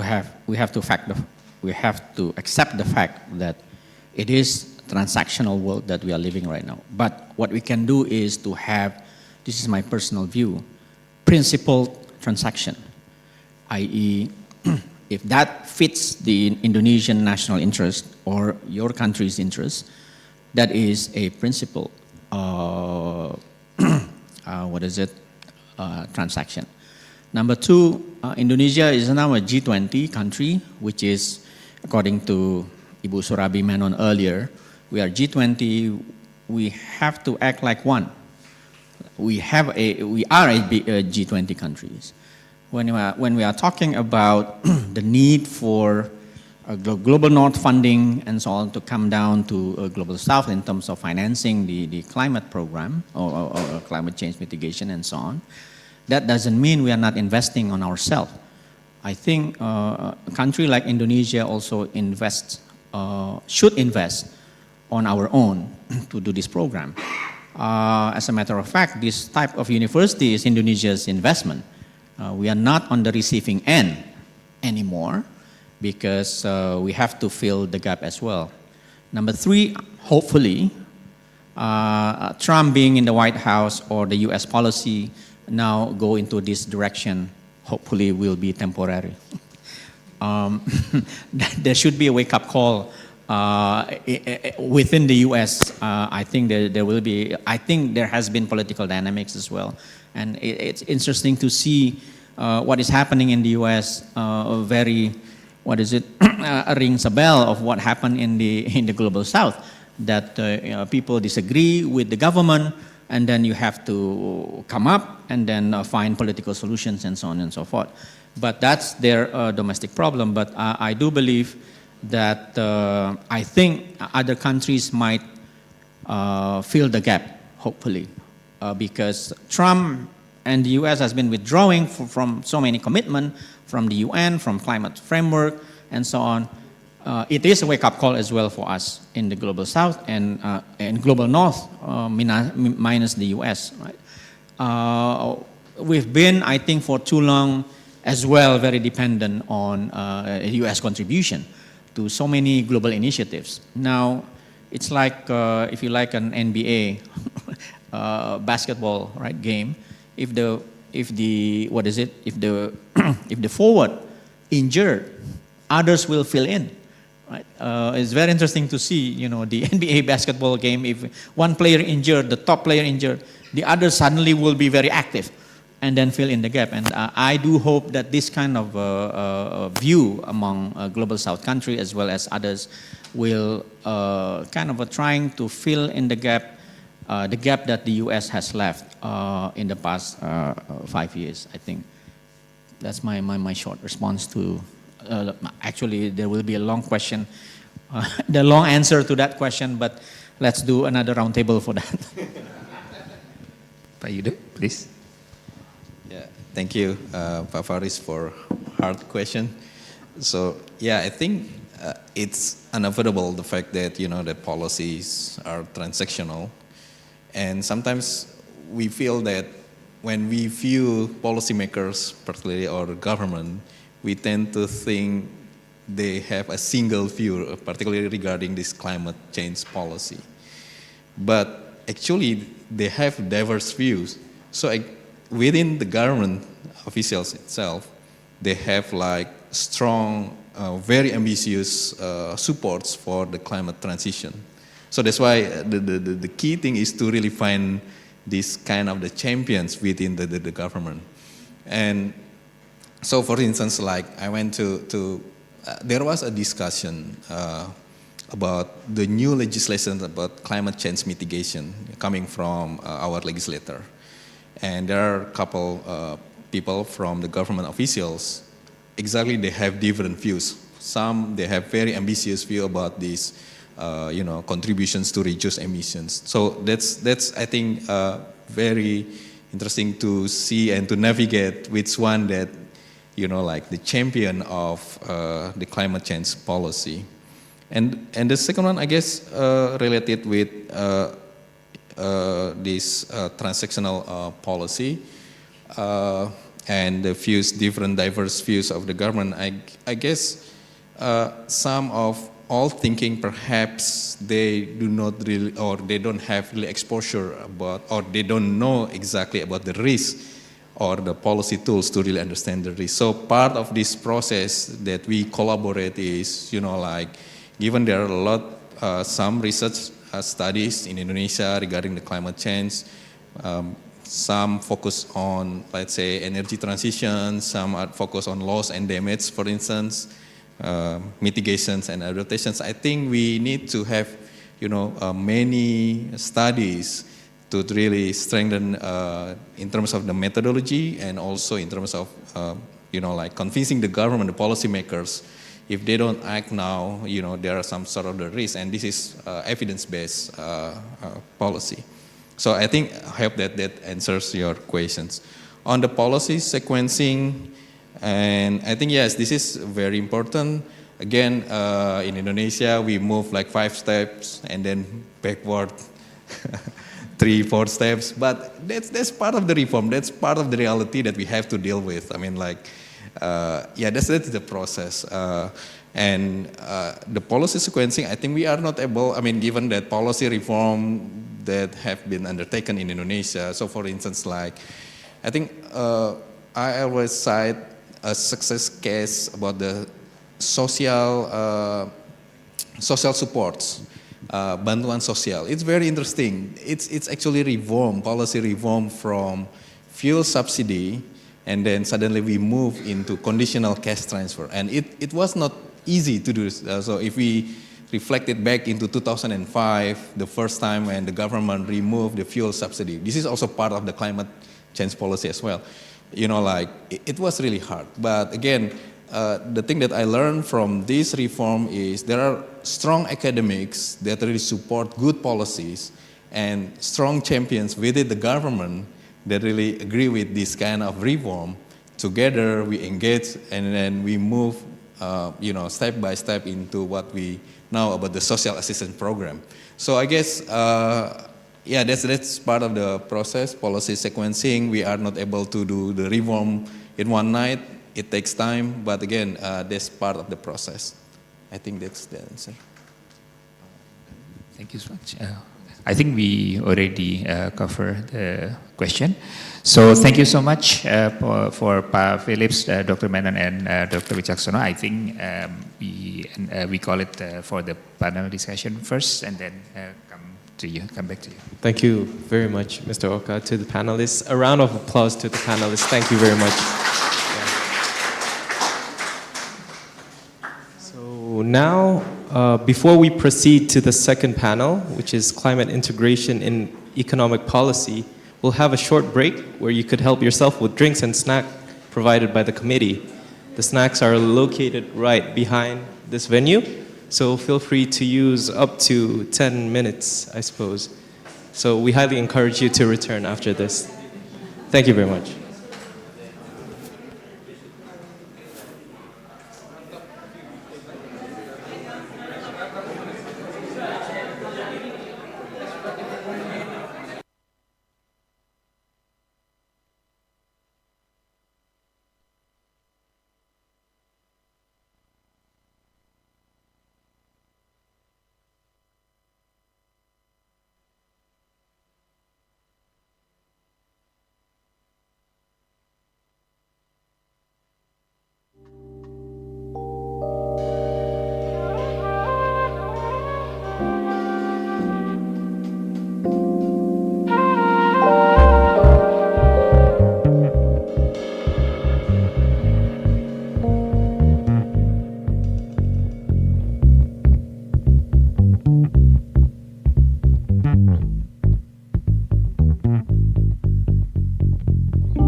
Ladies and gentlemen, attention please. To those outside of the venue, please return as we're about to begin the second panel session.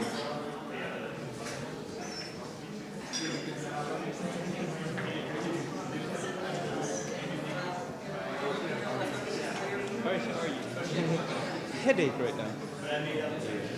Do you have any classes to teach?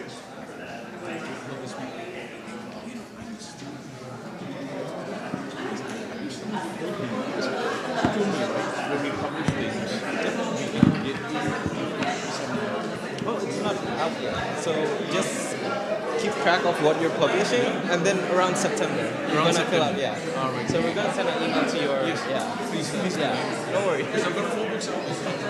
Perfect. September.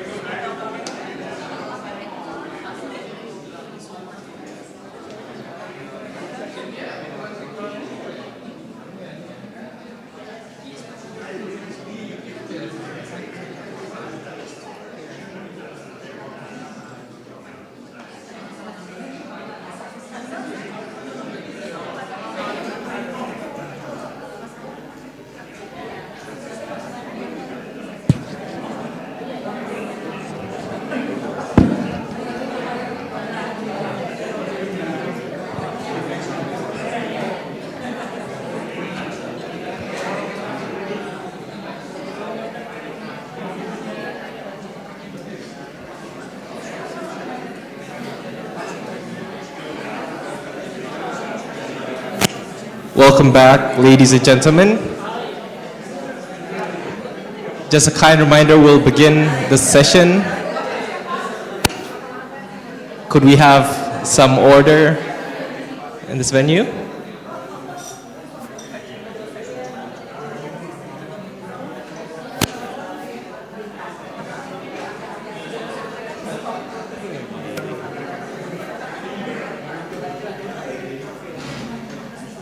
Attention please, ladies and gentlemen, please return to your seats as we're going to begin our second panel session. Thank you very much. So welcome back, ladies and gentlemen. Continuing our agenda, we'll now enter the second panel session, Climate Integration and Economic Policy. So I'd like to use this opportunity to pass the mic to Dr. Sirajuddin Arif, who will introduce you to the speakers and chair the session. Dr. Arif, the stage is yours.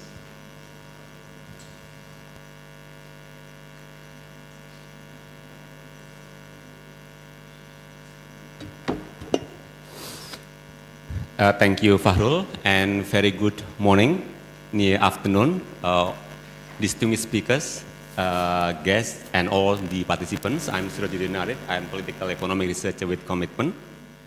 I feel honored to have the privilege to moderate the second session, which will discuss the interlinkages between climate crisis and economic policy making.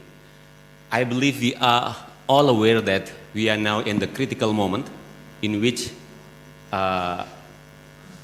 climate crisis and economic policy making are no longer separate realms.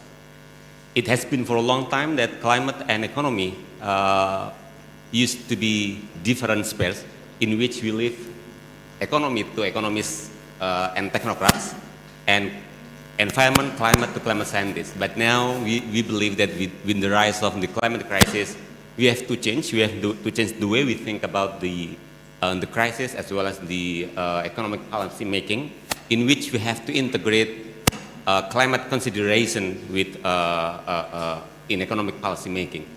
And we are very happy today that we have very distinguished speakers from both economics and climate. We have Dr. Rima Prima Arta,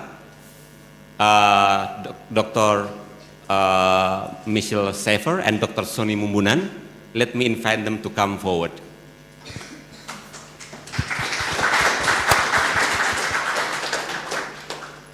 So, we have limited time now, as we are now moving to noon. So, I will invite the three speakers to talk about, let's say, 8 to 10 minutes. And after that, we will have question and answer about the linkages between climate and economic policy making. But before that, let me introduce the speakers today.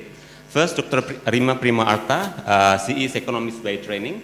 She holds a PhD in economics from the National Graduate Institute for Policy Studies in Japan. Now he is a lecturer at the Faculty of Economics and Business at UIII. Before coming to UIII, she started her research activities with Semeru Research Institute. After that, he moved to TNP 2K to conduct research on policy and economic policies. And before joining UIII, she also worked as chief economist at Danareksa Institute. So we have very pleased to have Rima to talk about the macroeconomic of climate change today. The second speaker, Dr. Michel Schaefer. So as stated by Pak Philip, he is a climate scientist, lead climate scientist at Climate Analytic, as the co-founder of the Climate Analytic. And he has worked many important works with many international agencies, including UN agencies. He also one of the writers for the IPCC report on climate change. And now, other than visiting lecture at UIIU, now actually he is a lecturer at Utrecht University. He is authored numerous peer-reviewed studies in high-impact journals such as Nature, Science, and Climate Change, and other works. So, and the third speaker, Dr. Sony Mumbunan, he is also economist by training. He holds a PhD degree in economics from Leipzig University in Germany, and he has done so many works, important works on climate, including his work with the KSP, with the presidential office, and now he is the head of MPP in climate change, NPP in climate policy, public policy, specializing in climate change. Before coming to UIIU, he also worked in another institute, including World Resource Institute, as well as Center for Climate and Sustainable Finance and the University of Indonesia. Now, before further ado, let me invite the first speaker, Dr. Rima Prima Arta.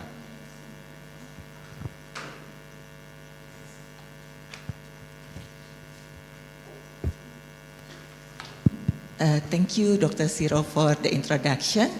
Good afternoon, everyone. Let me introduce myself first. My name is Rima. I'm actually part of the commitment. And today, I'll share a bit about our initial stock taking and maybe just some reason, like this is actually follow up what been already presented by Dr. Yudo in the first panel. So when we start developing this proposal, we think that there is a huge gap in terms of integrating all the climate risks into macroeconomics and fiscal. Particularly, we see that there is a lot of issues that being addressed, particularly the one that familiar with us, the financial sector, and also because our background is more on development, macroeconomics, so we want to also to integrate that. So when we talk about growth in terms of macro, it's not just only GDP, but it also should be reflected into something that inclusive, including the issue, how is the labor, how is the productivity and the welfare of the household as impacted by the climate change. Next slide. So I'll share a bit what we do in through three parts. The first one is like explaining more about the gap, and then like some insight from recent studies, and last is like how we resonate our work in terms of the sector that we think is most important one. So as already explained in the panel previously, there is a gap. Like for example, like a lot of document in Indonesia, it's built by the model and also assumption with a different kind. So when we talk about to translate it, those results into policy, there is a discrepancy. So there is no consistency and how to interpret that. As the result, there is a risk of underestimating and then leading to what kind of policy that should be implemented and whether the target is actually feasible or not by those simulations. And we also find that a lot of study focusing on the energy sector, on the transition risk, which it is justified because energy is one of the most sector that contribute most to the emission. However, there is more than that. If we talk about macroeconomics, a lot of sector in that. And then when we talk about indicator, people tend to see the impact of the climate change to the GDP. But again, because we want to take that as inclusive and then translate into policy that more tangible, that real, like which aspect that we could address. Because when we talk about GDP, it's huge, it's a lot of things. So we need to talk also about productivity, household welfare, and like the financial stability as a financial sector itself. And then other things a lot of other things that not being discussed, we tend to explore that. So this is as a platform and also exercise when we can collaborate and discuss what is most important. Of course, we cannot do it by ourselves and we cannot tackle this alone. So in this particular session, we want to ask collaboration for you all to together we can create better framework. Yeah. Next. On the understanding on the climate risk in Indonesia, insight from some recent study, we come from like there is at least three risks that they can be categorized when we talk about economy or macroeconomy. So there is a physical risk, and then also there is a transition and mitigation risk. Sometimes they go together, sometimes they go separately. And then the last one is the adaptation risk. And we have this policy question on how to integrate all these risks into the macroeconomic framework, how we count this risk into like how the economy stability and those kind of things. And a lot of finding on the recent studies that trying to answer that in the space of physical and also transition and mitigation, but less than speak about adaptation. So, which is it's quite important also, but not really particularly being discussed as separate. But sometimes it's being discussed just part of the physical or the mitigation risk. So therefore, it's a room for a discussion for us. And one of the recent studies that I want to highlight is just recently published by IMF. It's part of the financial sector assessment program. They highlighted about the importance of physical and also transition and mitigation risk in the financial sector. According to their result, the physical risk might not be it's low to moderate impact to the finance sector in Indonesia.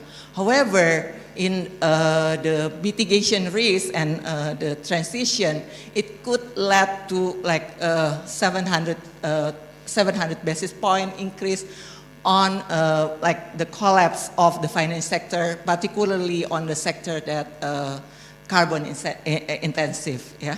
So those kind of exercise probably not much being conducted, and we want to think also on this space. And of course, like I said in the beginning, because our background is not just macroeconomics, but we also talk about microeconomics, so we want to combine that and then see more indicator that reflects in those both space, yeah, macro and micro. So I think by combining those things, we can have more comprehensive policy. That's what we aim through this platform. And lastly, we are the next slide. so the last one is about this is, of course, this is some initial work when we try to map the pathway why we want to focus these three sectors, like the housing sector, and then of course the one that already being discussed by a lot of people, the early retirement of the coal plantation. And other that thing is like because of the, I think this is related to the new issues on the geopolitics and trade. Because previously, if we want to address American market, probably it's not that issues, the environmental, especially now. But for Euro market, probably different. The requirement on sustainability and those kind of aspects is becoming important. And one of our commodities is the palm oil, which is require a sustainable process. And transitioning to those, I think there's one of participant already asked, like when transitioning to those things, there is a risk also in terms of moving the labor, and then also will be affecting the productivity and will be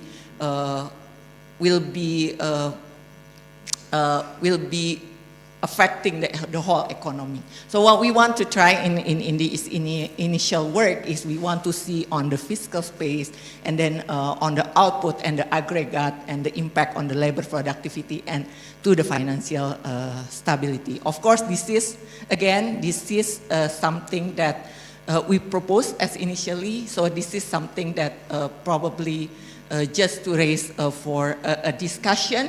Maybe through the discussion and collaboration from you, Bapak dan Ibu, we can make it something that more useful and more translated into policy that more realistic in order to achieve all those targets. I think that's all for me. Thank you. Thank you, Rima, for your insightful point about the linkages between micro and macro and the possible pathways. And now let me invite the second speaker today, Dr. Michel, who will talk about the importance of climate consideration. Thank you very much. So it's very nice to be here. I also wanted to thank Pa Sio and Pa Phillips for the very kind words earlier. I've been working here now for over 2 years, and it's been an amazing pleasure, and the hospitality of the university is impressive. We will continue to work together. I work besides UIII, I also work with Climate Analytics, an organization based in Germany, but with offices in Africa, Latin America, South Asia, and South and the Pacific. And I work with a startup company, Finres, in France, which is focused on physical risks and engaging the private financial sector in financing adaptation in the agricultural sector, and we'll come back to that later. And I also work with the Utrecht University, where I will be working a little bit more for in the next year than for UIII. Next slide, please. My students here know that I try to put quite complex issues from the physical sciences and then trigger discussions about, so what do they imply for social sciences, political science, economic sciences, and so on. What can each of those disciplines learn from each other? And so I would like to start with this here. It is based on the physical sciences. We have a depiction of observed global mean temperatures, rising slowly, as we know, that's climate change. And then projections, expectations of global mean temperatures into the future.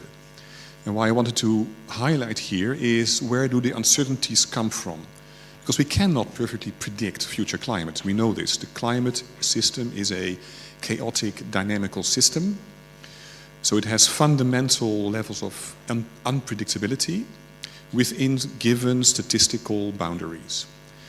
And so if we do a projection of climate change, including therefore of impacts, risks, then in the first few years, let's say 10 years, it's the intrinsic levels of unpredictability, the chaotic nature of the system, that determines that we cannot predict the future and that we have uncertainty. And so that's depicted by this orange range of uncertainty in future warming. But as we move on, other sources of uncertainty start to kick in. So in blue, it's a depiction of our limited understanding of the climate system. So we don't perfectly know how sensitive the climate system is to increases in greenhouse gas concentrations. And so blue is our limited understanding of the physics, you can say. And it becomes more and more important, and it's dominant on a time scale of, let's say, 10 to 40 or 50 years. And then finally, more and more important are the uncertainties, what we don't know about how the global economy, how it will develop, how the geopolitics will develop. And so the emissions scenarios in green become the most dominant factor on the very long time scale. Now, a lot of what I'm saying here about the physical sciences also applies to economics. We know that we have perhaps a chaotic dynamical system. We have unpredictability. We know that there is a certain risks that markets may fail. We cannot predict that they will fail on the 23rd of January of 2027. And so we also need to work with a lot of the same approaches that we work with in the physical sciences. And that means that we have to, when we do in the interplay between the climate physics and economics, we need to look at the different time scales of a problem. And so if we go to the next slide, please. So if we look at just the first 10 years, there are basically two approaches, there may be more, but two main approaches which we use to estimate the physical risks, the impacts from climate change on our economies. So one would be what we call geoeconomic narratives, maybe scenarios. An example is in the NGFS work, the Network for Greening the Financial Sector. I'm sure many of you are familiar with this work. Building narratives of, so we may have specific disasters happening in specific regions in 2025, 26, 27. And then we calculate for those specific cases or scenarios, what are the economic impacts on trade, on inflation, on GDP development, and so in those regions, but also in all other regions that do trade with the regions where the impacts are. So it's a very specific calculation of these things may happen, and then what do we do? And then the second approach is more a probabilistic framework. After we identify where the main vulnerabilities, for example, are in Indonesia, we can look at, for example, at inflation related to food prices. Rice is a very important staple. Rice is locally produced. It's also imported mainly from Thailand and Vietnam. So what happens when there is a failed harvest in Indonesia? What happens when there is a failed harvest in Thailand and Vietnam? To food prices for Indonesia and food security. And we can express that in probabilistic terms. We can say, okay, there is an X percentage of these crops fail in those regions. And what we do, for example, in FINRES is we do this and we can calculate with our crop models that, for example, a disaster which used to happen once every 20 years, because of climate change, will be happening more than 2 times per 20 years, or in other words, once per 10 years. Or such a disaster once in 20 years will become more severe. It used to be like a 10% decline in crop yields, but now every 20 years there will be a 25% decrease in crop yields because of drought, storms, or flooding. And so those two approaches, they are relevant for the short term, and that's what we, I think, would need to explore in this project, because it gives rise to different recommendations, and it allows for a different way to evaluate policy packages to increase our resilience. Next slide, please. Now, if we look at the longer term, so now we're looking at 10 or 50 years, that's a long planning horizon for public policy, but it is relevant because we are investing in long-term infrastructure, for example. So we need to know not just what's happening in the next year, the next 10 years, but what's happening over the lifetime of, for example, these investments in infrastructure. Different kinds of phenomena start to play a role. It's not so much the near-term probability or the near-term storylines. Now we're looking into the long-term and our understanding of the system. And then if we look at, for example, on the left-hand side from IPCC, the most recent assessment report, there's a lot of uncertainty in what economic models teach us about the impacts. And they fall apart in basically two categories. In green, these are approaches that use statistics, empirical models,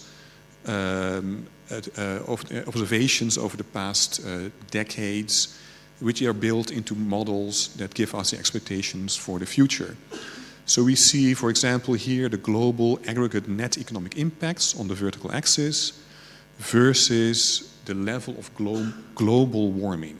1 degrees, we're almost at 1.5 degrees, 2 degrees, 3, 4, etc.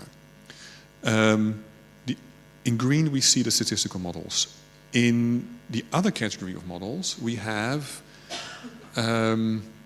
what we call damage functions based on a different way of bottom-up approaches that analyze a sector, calculate the sensitivity, let's say, of the damages to global warming, go to another sector, and then finally add it all up to a total GDP impact. The issue with these two approaches, statistical approaches, we know that they may not be reliable when the climate changes drastically because they are based on observations of the past, but they are comprehensive because by definition they are based on data for the whole economy. The other approach, which starting bottom-up, has a very fundamental problem, which is they can never be comprehensive.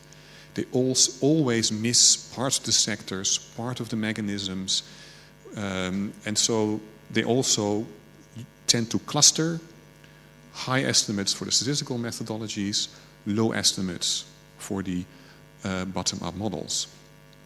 Can you click, please?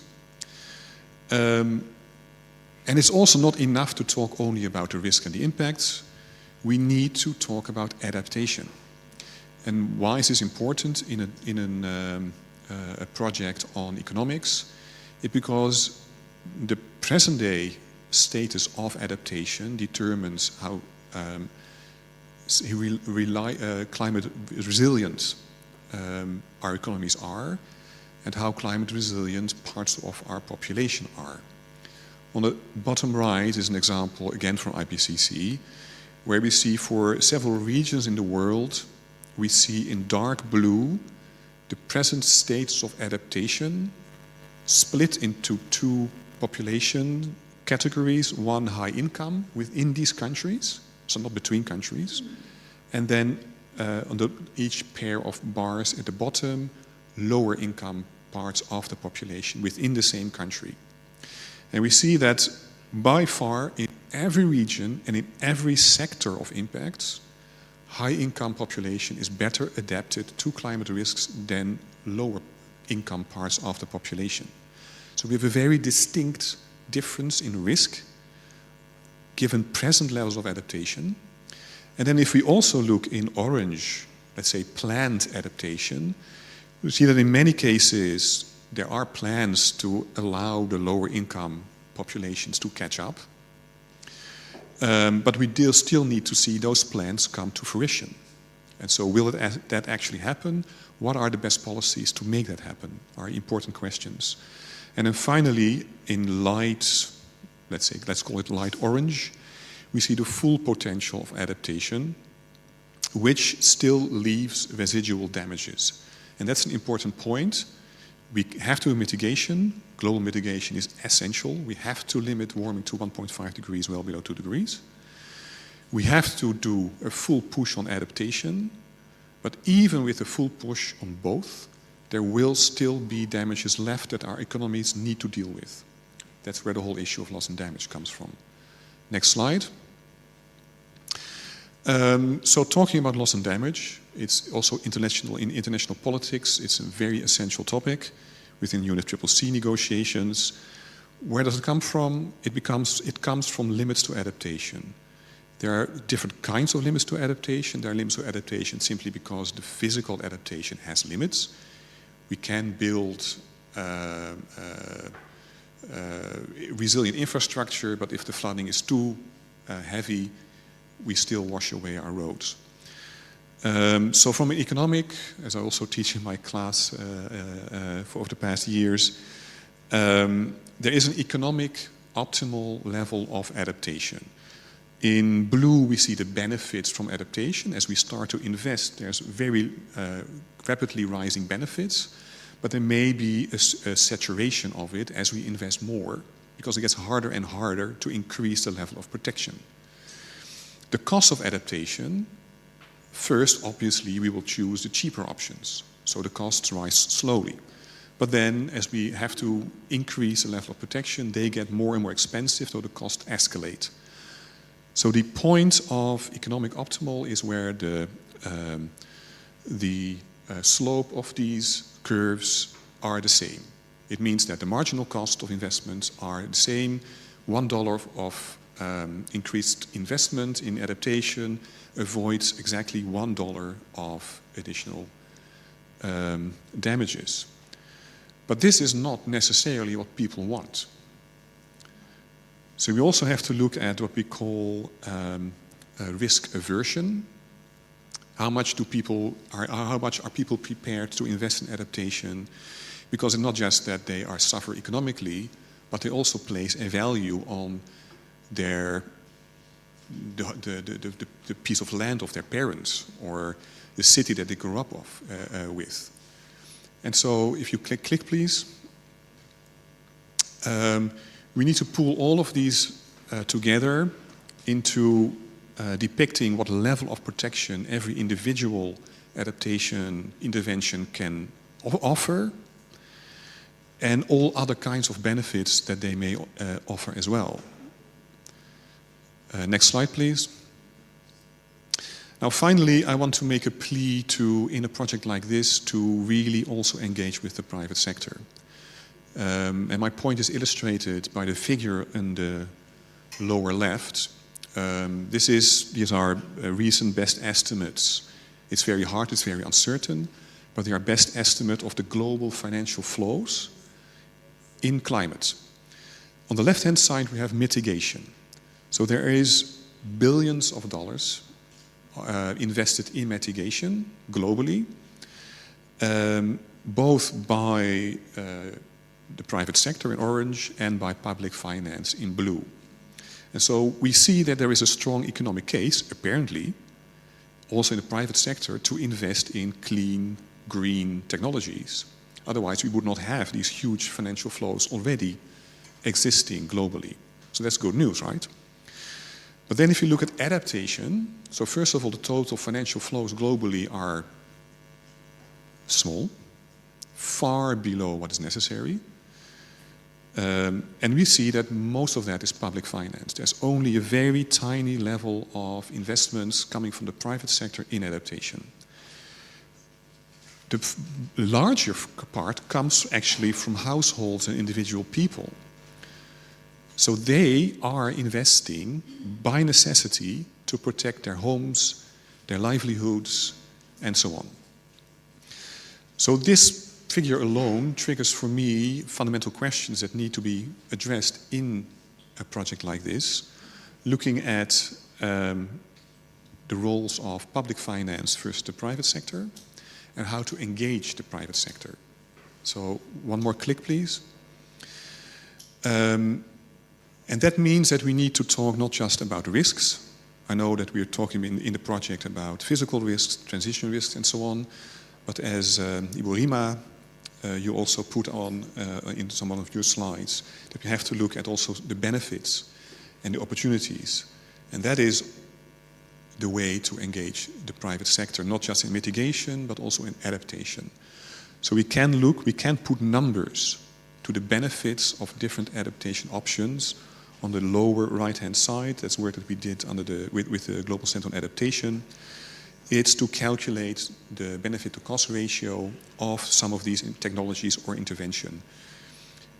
that kind of calculation specifically for Indonesia, I believe would be extremely helpful to engage not just the public sector but also the private sector in what needs to happen in the next years. Thank you.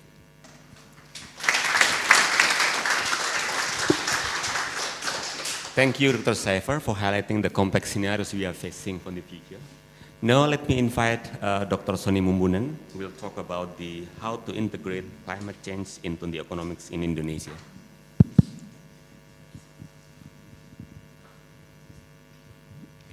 So while waiting, first of all, congratulations to Pak Dekan, Pak Philips, Ibu Dian, for the new projects, and Pak Siro, Pak Yudo. And for everyone here, great to have you here, and probably some of you, this is the first time coming to Depok, the other side of Depok. There's Margonda, but also there's the Jalan Raya Bogor. If you look from above, there are two green spots in Depok, and UI and UIII. Yeah. Okay. Thank you for inviting me to, and DTOR more or less about this, about integrating, or coming up with some ideas about integrating climate change with I put it the economics here, so the economic science in Indonesia. Maybe there's a specific economics in Indonesia, but let's put it that way. I was difficult to find the expression, I put it metaphors, because it sounds probably the same, but people may refer to this as something different, and 3 reflections. Please continue. So, the first 3 metaphors, Pak Siro, mohon diingatkan waktunya. Continue, please. Yeah. Okay, it's on the economic development, low carbon, climate resilient. Pak Dekan Vos, Pak Philip has mentioned Indonesia position itself as somewhere in between, the global north and the global south. Indonesia wants to provide leadership, and from this figure we know Indonesia is at least leading in some part of the discussion. This is the model exercise before COVID, and it already inspires to be having a low carbon development. We see here with different, scenarios, with different degree of ambition for climate stabilization, emission reduction, and so on, Indonesia can get certain level of economic growth. So when there is a discussion on 8%, 6%, whatever percent, we stick to this exercise by Bappenas. This is one of the best available modeling exercise that Indonesia has. The bad news, all of them will go somewhere, going down, but after 100 years of Indonesia's independence, so don't worry about that. As Keynes mentioned, in the long run, we all died. So, yes, so just skip the pergumulan for this week, next month. Yeah? But at least the 6% at least, or above that, can be achieved given different interventions. That's why at MPP we learn, I am teaching multi-sectors and multi-thematic models. So we bring all the sectors, the all NDC, land-based, energy, industrial processing waste, put it together, and we see how it will hit the economic growth. Continue, please. That's the first one. The second narrative, move to finance. Risk perception is central to those having money, right? And climate change and finance is two-way direction. So the perception about transition risk or physical risk affect the decision on credits, decision on whatever that the bank need to lend. There has been a growing research on this, and we put this, and thanks a lot for Firia, who has the courage to support works like this. I'll show one of the results later on in the very end of the slides. Continue, please. So this is the third. So I'm looking at development, economic development, finance, and then fiscal. Given the interest of time, I don't touch monetary, the most difficult one, but this one, fiscal metaphor. Again, I like to recall back to what Pak Dekan mentioned. Indonesia is Indonesia, stuck somewhere in between, global north, global south. Miskin enggak, tapi kaya belum, that's Indonesia. Okay? So what Indonesia presents itself in the negotiation, I mentioned two very important, and Pak Dekan, please report to the higher level, Pak Dekan Pos. These are innovation from Indonesia. Starting next year, there will be Village One based on climate risk. We call it IRID. IRID is hemat, say Ministry of Finance, right? Index Risiko Iklim Desa, IRID. The first of its kind in the world, affecting 77,000 villages. Okay, so this is not a formal announcement. I'm part of the process, but Minister Desa has, I think in the last week has mentioned about it. So can you guys imagine? Dana Desa, the village fund, consider climate projection, the area basah, area kering, projected for 30 to 100 years and use it as a way of allocating Dana Desa. So that's a good thing from Indonesia. Indonesia gelap, I know, but I will highlight some of the not so gelap here. That's starting next year. Starting 2023 is even crazier. You heard about the word RED Plus. Can you raise your hand? RED Plus? Okay, almost half of it. You know how much money have been mobilized all over the world since RED Plus was incepted. Only $3 billion US. Only $3 billion US. Okay? Realization after COP13 in Bali, and then it's only 3 billion. Indonesia, 2023, Dana Alokasi Umum, so General Purpose Transfer, has allocated 1 billion only in 2023 alone.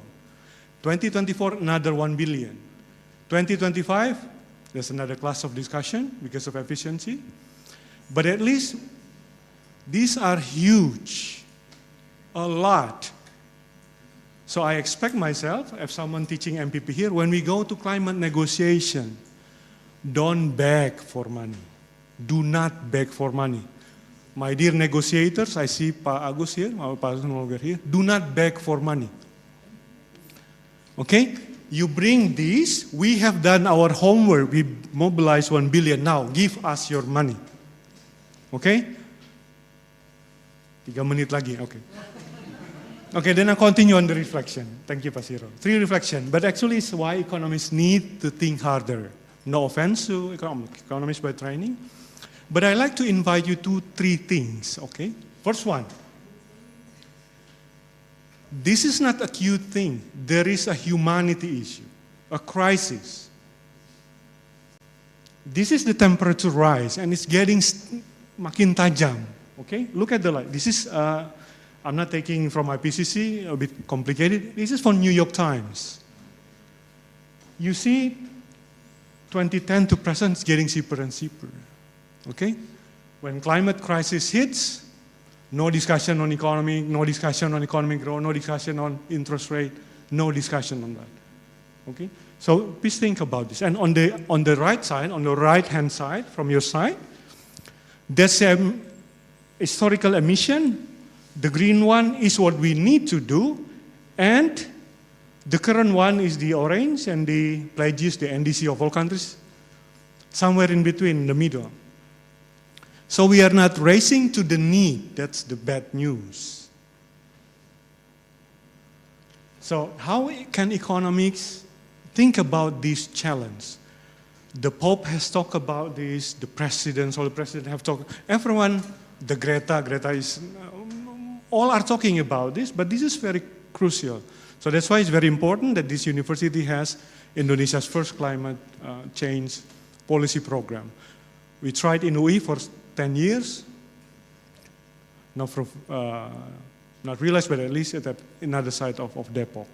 Okay, so remember, we are not delivering what is needed by science, okay? Unless you don't trust science, that's another class of discussion, but at least what science needs is, we are not delivering. So, we need to deliver that, okay? Pak Siro, 1 menit lagi. 2, please continue. That's reflection number 1. Reflection number 2, this is the commitment project. Good luck. You will be having a headache, Pak Siro and Pak Yudo. Combining this is a bear, okay? There's some sense of combining monetary and fiscal and finance, development planning, but these are not really talking to each other. So we hope, and Ibu Shanti and colleagues from Firia, we hope by this project there will be Indonesia first, I call it that, integrated framework. So this is a challenge to great minds here, Faculty of Economics, Faculty of Social Sciences. I think we can come up with Indonesia's first integrated framework for combining this. We have the modalities to do that, just sit and write, which is a luxury here. Yeah. The third reflection, the final one, okay. In the end, what we talk need capacities. And I pick one survey supported by Viria. So the survey asked 5,400 Bank Daerah employees. The survey has been quite lucky because they have access to survey to almost all of the Indonesian Bank Daerah.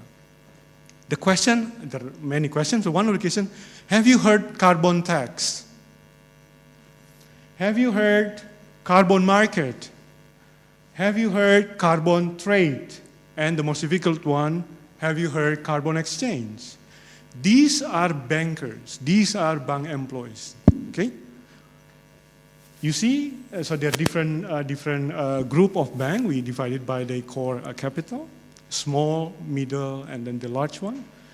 Around half of them, the first time they heard about this word is in the survey. The survey. So can you imagine, you all talk about very sophisticated IPCC, NDCs, LTS maybe. These are Indonesia's bankers. But I see opportunities. Ibu Dian, Pak Dekan, Pak Philips, maybe we can offer programs to capacity building. Funders, ClimateVerse, Ibu, I can just chip in, so 100 to 100, just funded it here, we can deliver that. We train all the BPDs, or all the, we give master degree, PhD maybe. But at least they need to understand even the slight difference between these terms. These are different, and there are huge need to this. Pak Siro, sorry for the time. Thank you.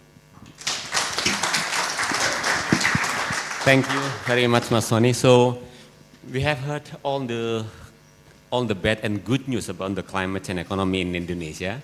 And thanks for Pak Soni's good sense of humor that make us more semangat, not less discouraged to deal with the climate. But if you still have concern, have question about the possibility of the country to deal with the climate change now, I think we still have few minutes to open for discussion and question, maybe one or two.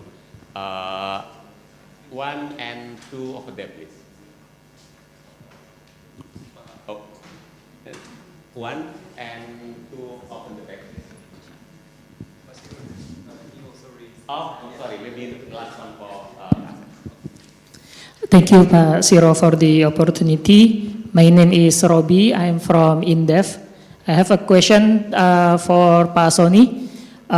You shared about how to integrate the fiscal, the monetary, and the finance, including the development planning, to integrate all that to economics and how it deals with climate change.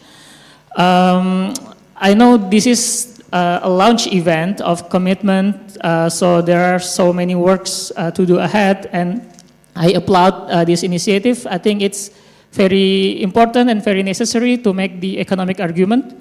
My question is just to probe your insights. Probably you have preliminary assessment or observation about the appetite of the current government to move beyond, ordinary orthodox economic policymaking and macroeconomic policymaking to pursue more broad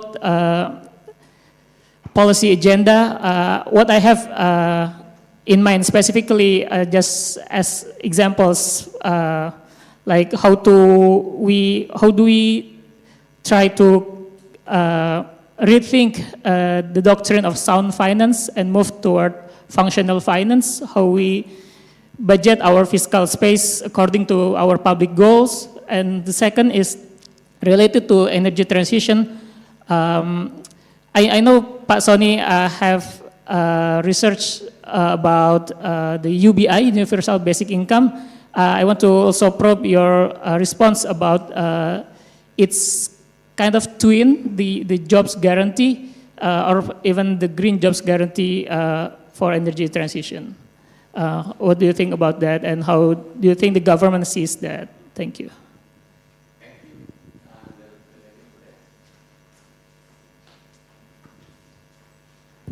Hello, good morning all. Thank you for the insightful presentation. My name is Erina. I'm from ISR, Institute for Essential Services Reform.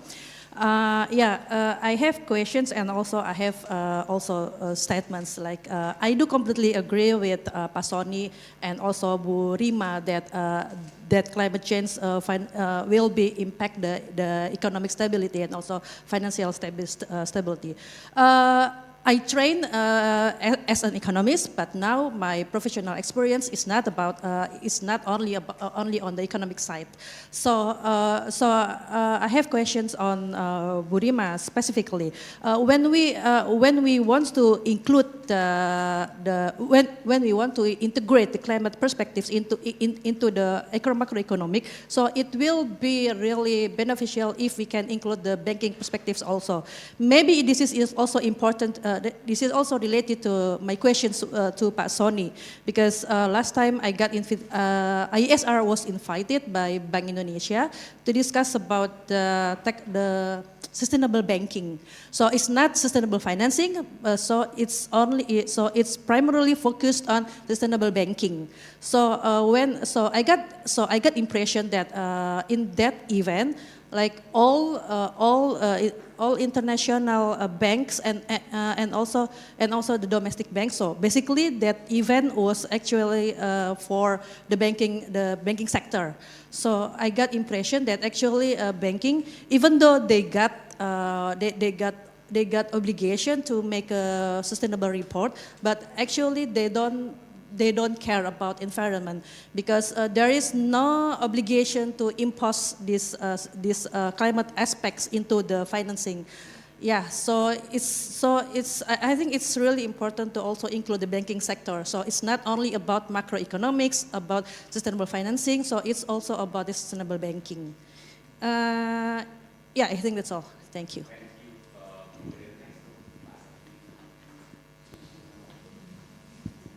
Okay, thank you. My name is Asep. I am from Faculty of Social Science. I am a qualitative researcher by training, and I consider myself as tukang jajan. So I familiar with every street food and every aci-acian, cimol, cilok, and cireng. And my problem with climate change is that I see that every single time rain falls in these months, June and July, they must delay their activities, their selling activities. Iced tea seller, for instance, who rely heavily on dry season, now they face a huge challenge with this climate change issue.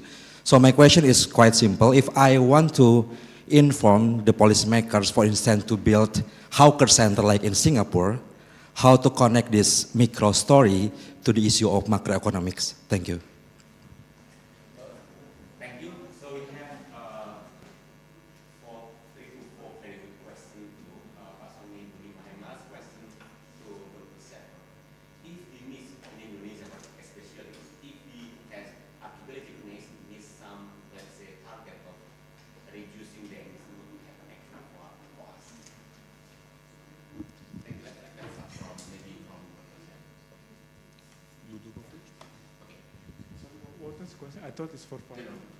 My question for Pak Saifan. If we miss all the target that indicated by the economists, we cannot achieve the target set by the economists in order to reduce the emission and etc. What will happen to us as athletic next year? That's a very difficult question in terms of, first of all, the Paris Agreement. It's not it doesn't have legally enforceable targets. So if a country misses its target that it has self-formulated, obviously there's no global police that will going knock on Indonesia's door.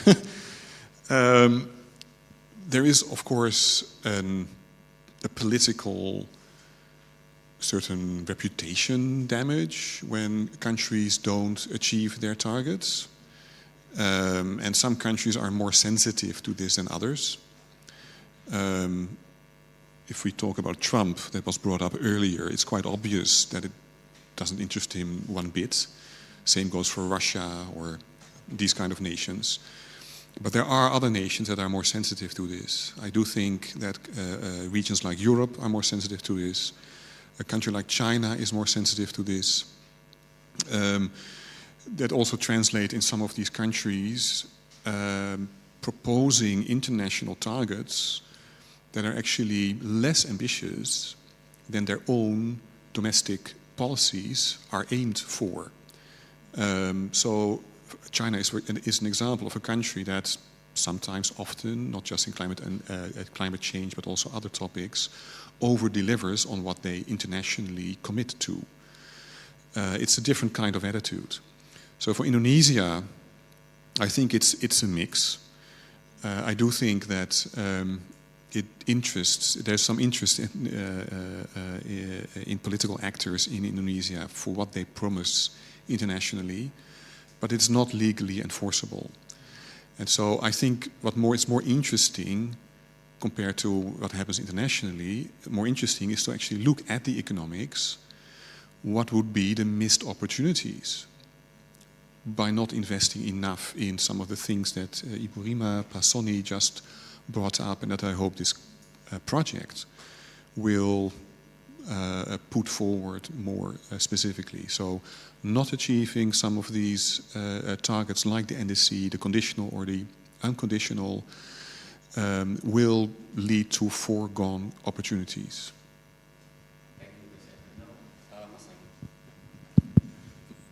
Thank you. So let me respond to the colleague from IESR.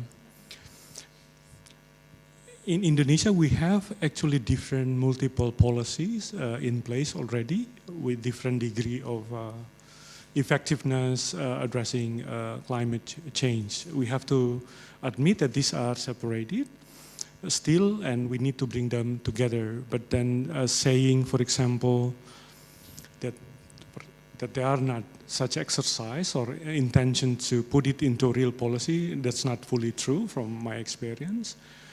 Even when you mentioned the Bank Indonesia process, we also learned that some of the researchers at Bank Indonesia, they begin to think about the connection between, say, disaster, climate transition, physical risk, into, say, any measures or outcome indicators related to Bank Indonesia, inflation, and so on. So there are these exercises, but I think what we need to do is to bring this into a very high level, and it become, how do you call it, what we call here at MPP something viable as a policy. Pak Yuda mentioned the policy sequencing thing, and we have a class specific on policy sequencing at MPP. When we keep talking about this, thinking about this, and there will be time with it, we don't necessarily or can fully anticipate that it will become a real policy. Just like the two policies I mentioned, the Dana Desa and the AO, we didn't really anticipate. But then the people who brought this into fruition are those who, in the past 5 years, were doing PhD and were talking to us. So that's why investing in ideas, inspiring ideas, whoever, and then anticipate it may be something, at least from the policy that I showcase here, that can work. But again, we have to admit this is not easy, and sometimes we cannot. I think Pasiro may help us, a colleague from political science, identifying champions. And turnover, especially in the era, is very high, so it's very difficult to really identify champion. I want to recall Bu Manon mentioned about the climate risk test at OJK, a very robust assessment done by OJK, and they are now aiming at full industrial scale next year, but I think it will be probably the next year because of the difficulties of implementing. In Indonesia, we have the idea first. The difficulties will just come later, right? But that's okay. Much better than without ideas, right? So OJK has done it, but then we need to bring, and we hope Komitmen can bring these different good stories and innovations into something that is at least integrated. I hope I can address your question, but yes, and ISR has a lot of innovative ideas, and we're really thankful for that. To your question, actually I stopped talking about basic income because when I have a speaking invitation to university, I run a very short survey, and I ask, are you okay if you get money without doing anything? Which is the basic idea of basic income. Most university students oppose that. So at the very thinking level, or Pak Siro may call it epistemic level, there is an issue with the productivist approach, the way we've been taught, the way we think. Even during COVID, we learned that tidur aja itu kontribusi buat society, just sleep. Apa istilahnya? Rebahan aja has a contribution to society. But still, that's why it's very difficult to imagine basic income. So it's easier to use Pak Yudo words, conditional cash transfer, but make it universal. Okay? The good thing about university lecturers, we can play with words, but the substance, that's why I put metaphors, because there are different people talking about ecological fiscal transfer, climate resilient. Every country, every donor, they want to have their baby's legacy, they change the name, the content are the same. So I have hundreds of names. Yeah? That's why we call it metaphors. So that's why we do not talk about this, because our awareness hasn't achieved that part of, or that level. But I think the way we talk about, I think today we learned that the Badan Pengentasan Commission mentioned that it will be given to all elderly, right? That's already basic income, but what we call categorical basic income. Certain age cohort, they will get it. So whether you like Pak Presiden Prabowo or not, that's supposed to be applauded. That's a categorical basic income. But I know you want to be universal as possible, right? And then we asked Firia, can you help with making it a bit more universal? That would be great. I always speech. Oh, okay, thank you. For the first question about the banking sector, of course, we try to include that in our framework, because particularly when we talk about specific sector that we highlighted, those are related to the banking sector. And probably in the financial sector is also insurance, because all the physical risks will tied with insurance, and when we do not manage, probably the insurance company cannot anticipate those things, yeah, and maybe will affecting the financial sector the whole. So it will be. On the last question about how to include all these climate risks into equation when we talk about all these pedagang kaki lima and like a small vendor, probably it's possible, but the problem is just with the detail of the data. So what we can do is actually transform all the macro simulation into micro simulation. So we have this all BPS data in household level, and it can identify some of the information, like whether you work informally or not formally, and then whether they have asset, and whether the location is actually vulnerable to all these climate risks. But of course, we will not like going into very detail because the data limitation. And also what I want to highlight in here is through this initiative, what we want to propose is something that open access for everyone. So whenever there is another issues or there is another data on other sector, so they can just jump in. Because I think one of the issues on all this modeling is the transparency. So when people start to do modeling, they have to do with the scratch, from the scratch.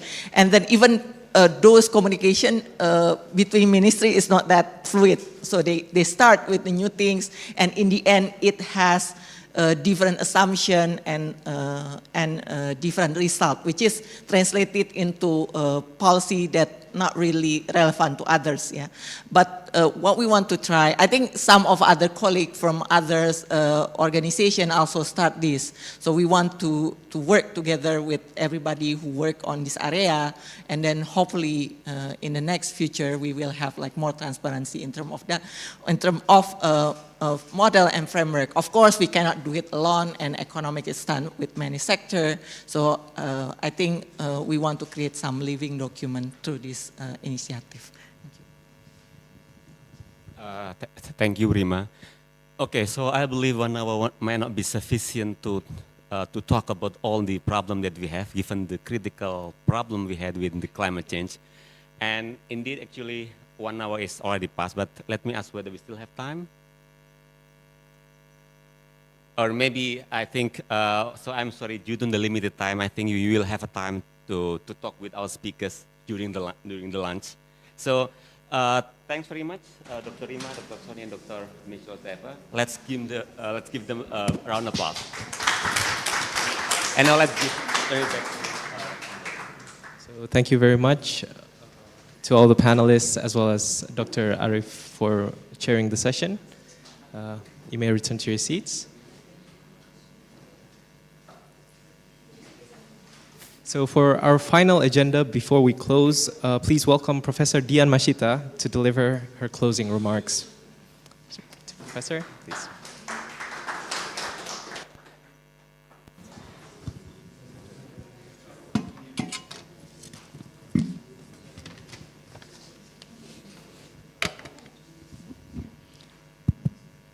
Bismillahirrahmanirrahim. Assalamualaikum warahmatullahi wabarakatuh.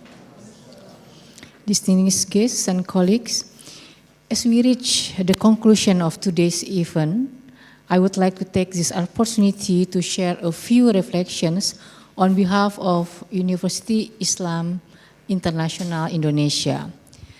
The program we are launching now, Komitmen, represents our dedication to strengthening Indonesian ability to understand, manage, and respond to the economic dimension of climate change. The impacts of the climate change has been felt not only in the environment, but across our macro and fiscal systems, financial institutions, and broader economic structures. The challenges we face are complex, interconnected, and evolving rapidly. What I have heard today from our two interesting panels has pointed exactly why we are here and why this work matters. In our first panel, Teguh Yudo, Pak Dean, Philips Vermonte, and Ms. Surebi Menon showed a compelling picture of commitment strategic vision. They talk about the importance of having coherent frameworks and methodologies. They also broke the key element of the work, that is bridging the gap between the research, policies, and the real-world impact. They reminded us that our works are not just academic concepts, but practical tools for transformations. In our second panel, Bu Rima, Professor Zephyr, and Dr. Sony Mumbunan brought us deep into the issues. They discussed about key areas and priorities. Furthermore, they also discuss on how to operationalize science-based approach into our economic planning. As they highlight about the risk of the both transitions and physical, we are reminded that there are real communities, real workers, real challenges that require our strong attention. However, as reflected in today's discussions, there are needs for improvement in the tools we currently rely on to inform public policy.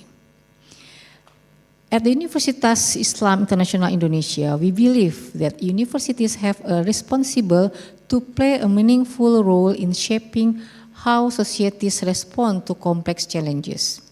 We are not only institutions of learning and research, but also platforms for dialogue, innovation, and leaderships. As Pak Dean Philip Vermonte mentioned before, At the FOS, Faculty of Social Science, has MPP in climate change. At FEB, Faculty Economic and Business, we also opened the executive program, Master of Finance in Sustainable Finance. So these two programs support our climate agenda, and we already have a lot of collaboration with Bank Indonesia, OJK, Ministry of Finance, and other leading institutions in Indonesia. So please welcome to fulfill as a lecturer, also send your staff to study at our study program. So as the host of KOMITMEN, we are proud to contribute to this process. Through this initiative, we aim to address three key challenges: the need to strengthen the evidence-based policy design, enhance the integration of modeling frameworks, and improve coordination among research, policy, and practice. We do this through collaborative research, applied policy analysis, and capacity building that connect academia with government, civil society, and international partners. We want this program to serve as a bridge between ideas and implementations, between institution and impact. We are aware that climate risks are advancing quickly, and our collective ability to respond must continue to evolve. We hope this program can help bring knowledge and action closer together and contribute to bridging the gap between academic thinking and practical governance. Together, we can strive toward building an economic system that is not only more resilient, but also more inclusive and responsive to the future challenges. In closing, I would like to express our deep appreciation to all who have contributed to making this program possible. Your participation and support today are invaluable, and we look forward to continuing this journey together. KOMITMEN is just beginning, but with your partnership, we are confident that it can become a meaningful contribution to Indonesia path toward a sustainable and inclusive future. Thank you very much. Wassalamualaikum warahmatullahi wabarakatuh. Waalaikumsalam. Thank you very much, Professor Dian Mashita. So before we close this event, I think we should have a final photo session with the audience as well, Pak Phillips. I suppose all panelists can stand in front of the venue so that we can take a picture with the audience. Is that okay? Yeah, that'll be great. So shall everyone stand? Yeah, so that we can see everyone in the venue. Yeah. Yeah. To the media team. Yes. Yeah. Let's have a final picture.